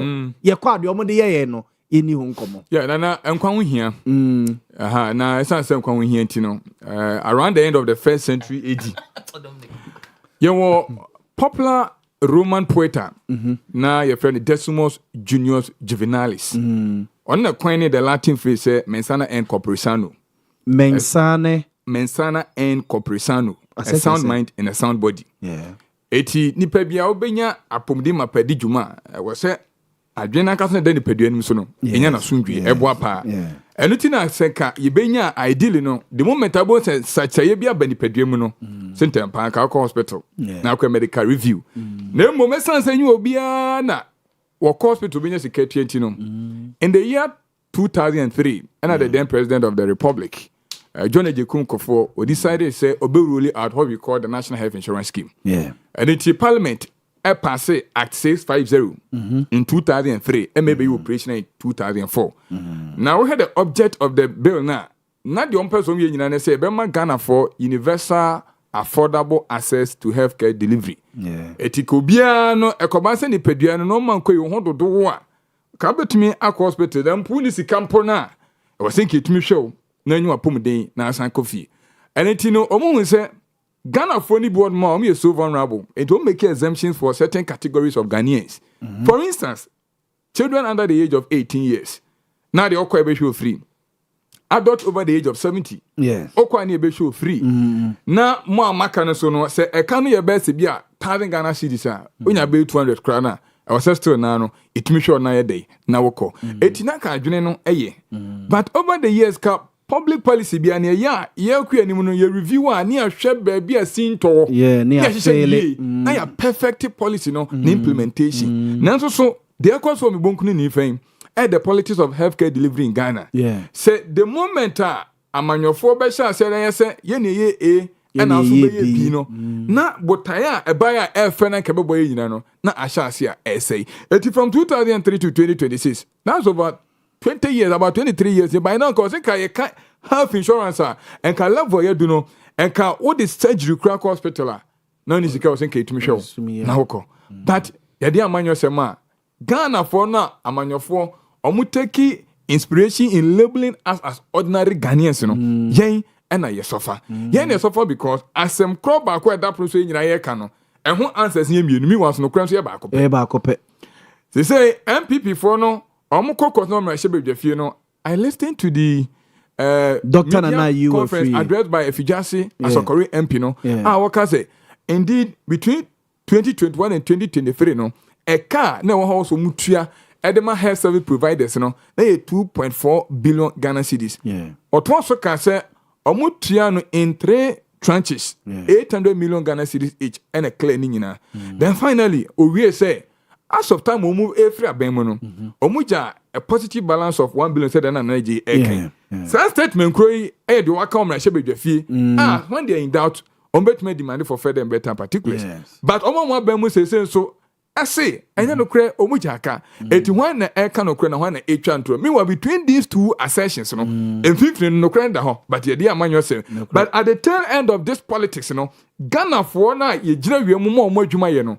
Yen na ye bre. And it no so wo tie me a no be someone say from 2003 bepim and na ye ka say 2026. 23 years ye ka policy there and can go through several review phases. I was saying by now no and can sing to one ka kitu bi. Na so oko hospital na so yare mo de na nkrasika ubewu ato. And no kra na asanya no kre. E ho no was ma debate no eko. Na jitum say nyam pipi nyan dis na mo ba bi asinton wo no. How do we address the weaknesses now? NHS a very fine generational policy. Aja basobo at IMF desk. But yeah, the year politics Emma intimi progressing through level I was said about Ghana for you. It was you Ghana in our tension. Na some for pum di hono. Ye dia manyo sema. Na I was say we am show. I was say uji tumu say. Na ne hu hia kra say ye dre wi mu eto ba ya kanifo so omudi ani because why must you take plotted for ade ye twon task na ya to ba de say brana be. Ye to aba ye mo mandate say bra. Be create platform in the Bemi and Watoy, all facet of human life. And then you Sika says, Sika should be about to one, only the fittest will survive. It young lady and one person says, only candy for and to the canning abomu. Na fire idea about what you na. Na all the quest idea, no, not a hono. Ye ref say, yea, no, I did to minimum, say, a moment home by no. O my yes in China for a bad banter between say, why the Indian and why not onion ye, and maybe a Chobacaya. Na MPP and this no more conde or bow side galams, where galam says, since whoop. Side debate to cause one, I should be good. They are not by bar. And so say probably come together and say more. That's what say achievement.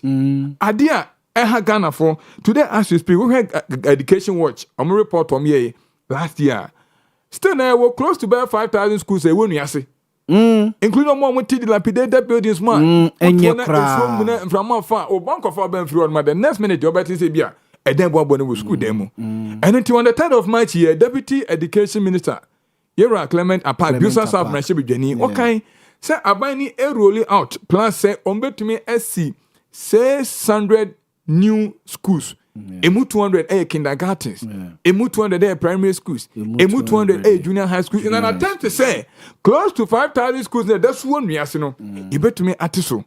Osha 2021 population housing census say a report nature say today as we speak Ghana for still no money access to quality drinking water. Over 25%. Out of our population. No, yeah, it's a mobile 40% they were in Kronkitwemu. Omunya so far cranum today be a area warm home. Hana was a channel comedian fa. How no I was a policy makers and politicians. Omujeni kwamba ni first one. Ye and quite enough free and I say no one could come abroad mo pen in dear. And kwamba ni first one ye threat so mo be anya quality drinking water and so to me anom. Now on top of it all no ya pomo den ho semuna.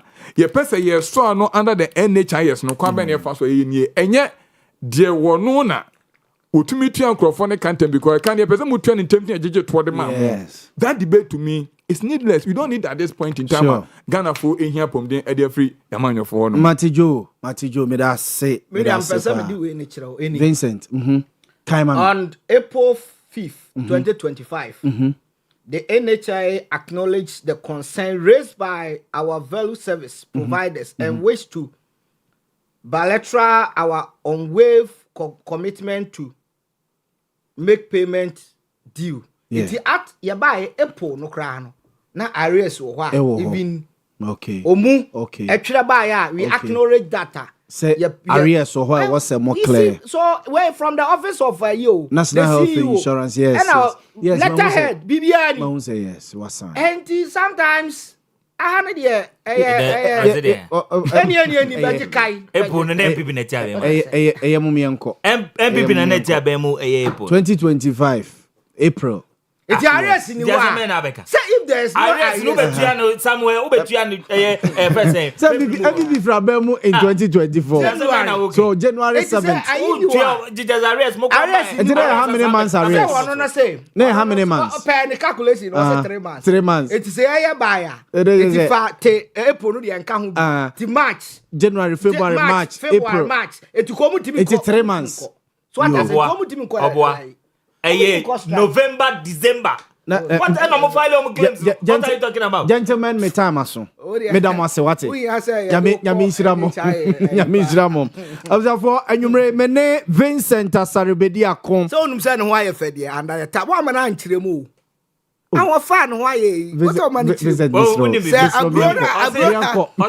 akọ form no. And onya bi to. And odi come and oni banku dia. Me boss dinde. Chairman Odeno ho Apia. Me no kase and now officially we declare Ashanti regional chairman no. Oh yes. Of August 2026. Na onene the regional chairman for the new party. 10th August. Yes. No matter what contest. I know between 8th and 9th. Nana je no we contest. For ya the man say Vincent Asaribedi Akoya former NDC parliamentary candidate our offense South. And they or say delegates when this month to Abamano no me deputy Ashanti regional organizer obekan hu fia say Nana J Perez so ɛka ɛyɛ NPP communication team ho ɔno nso so ɛbɛka yɛ ho ɛna ɔyɛ special assistant to the incoming Ashanti regional chairman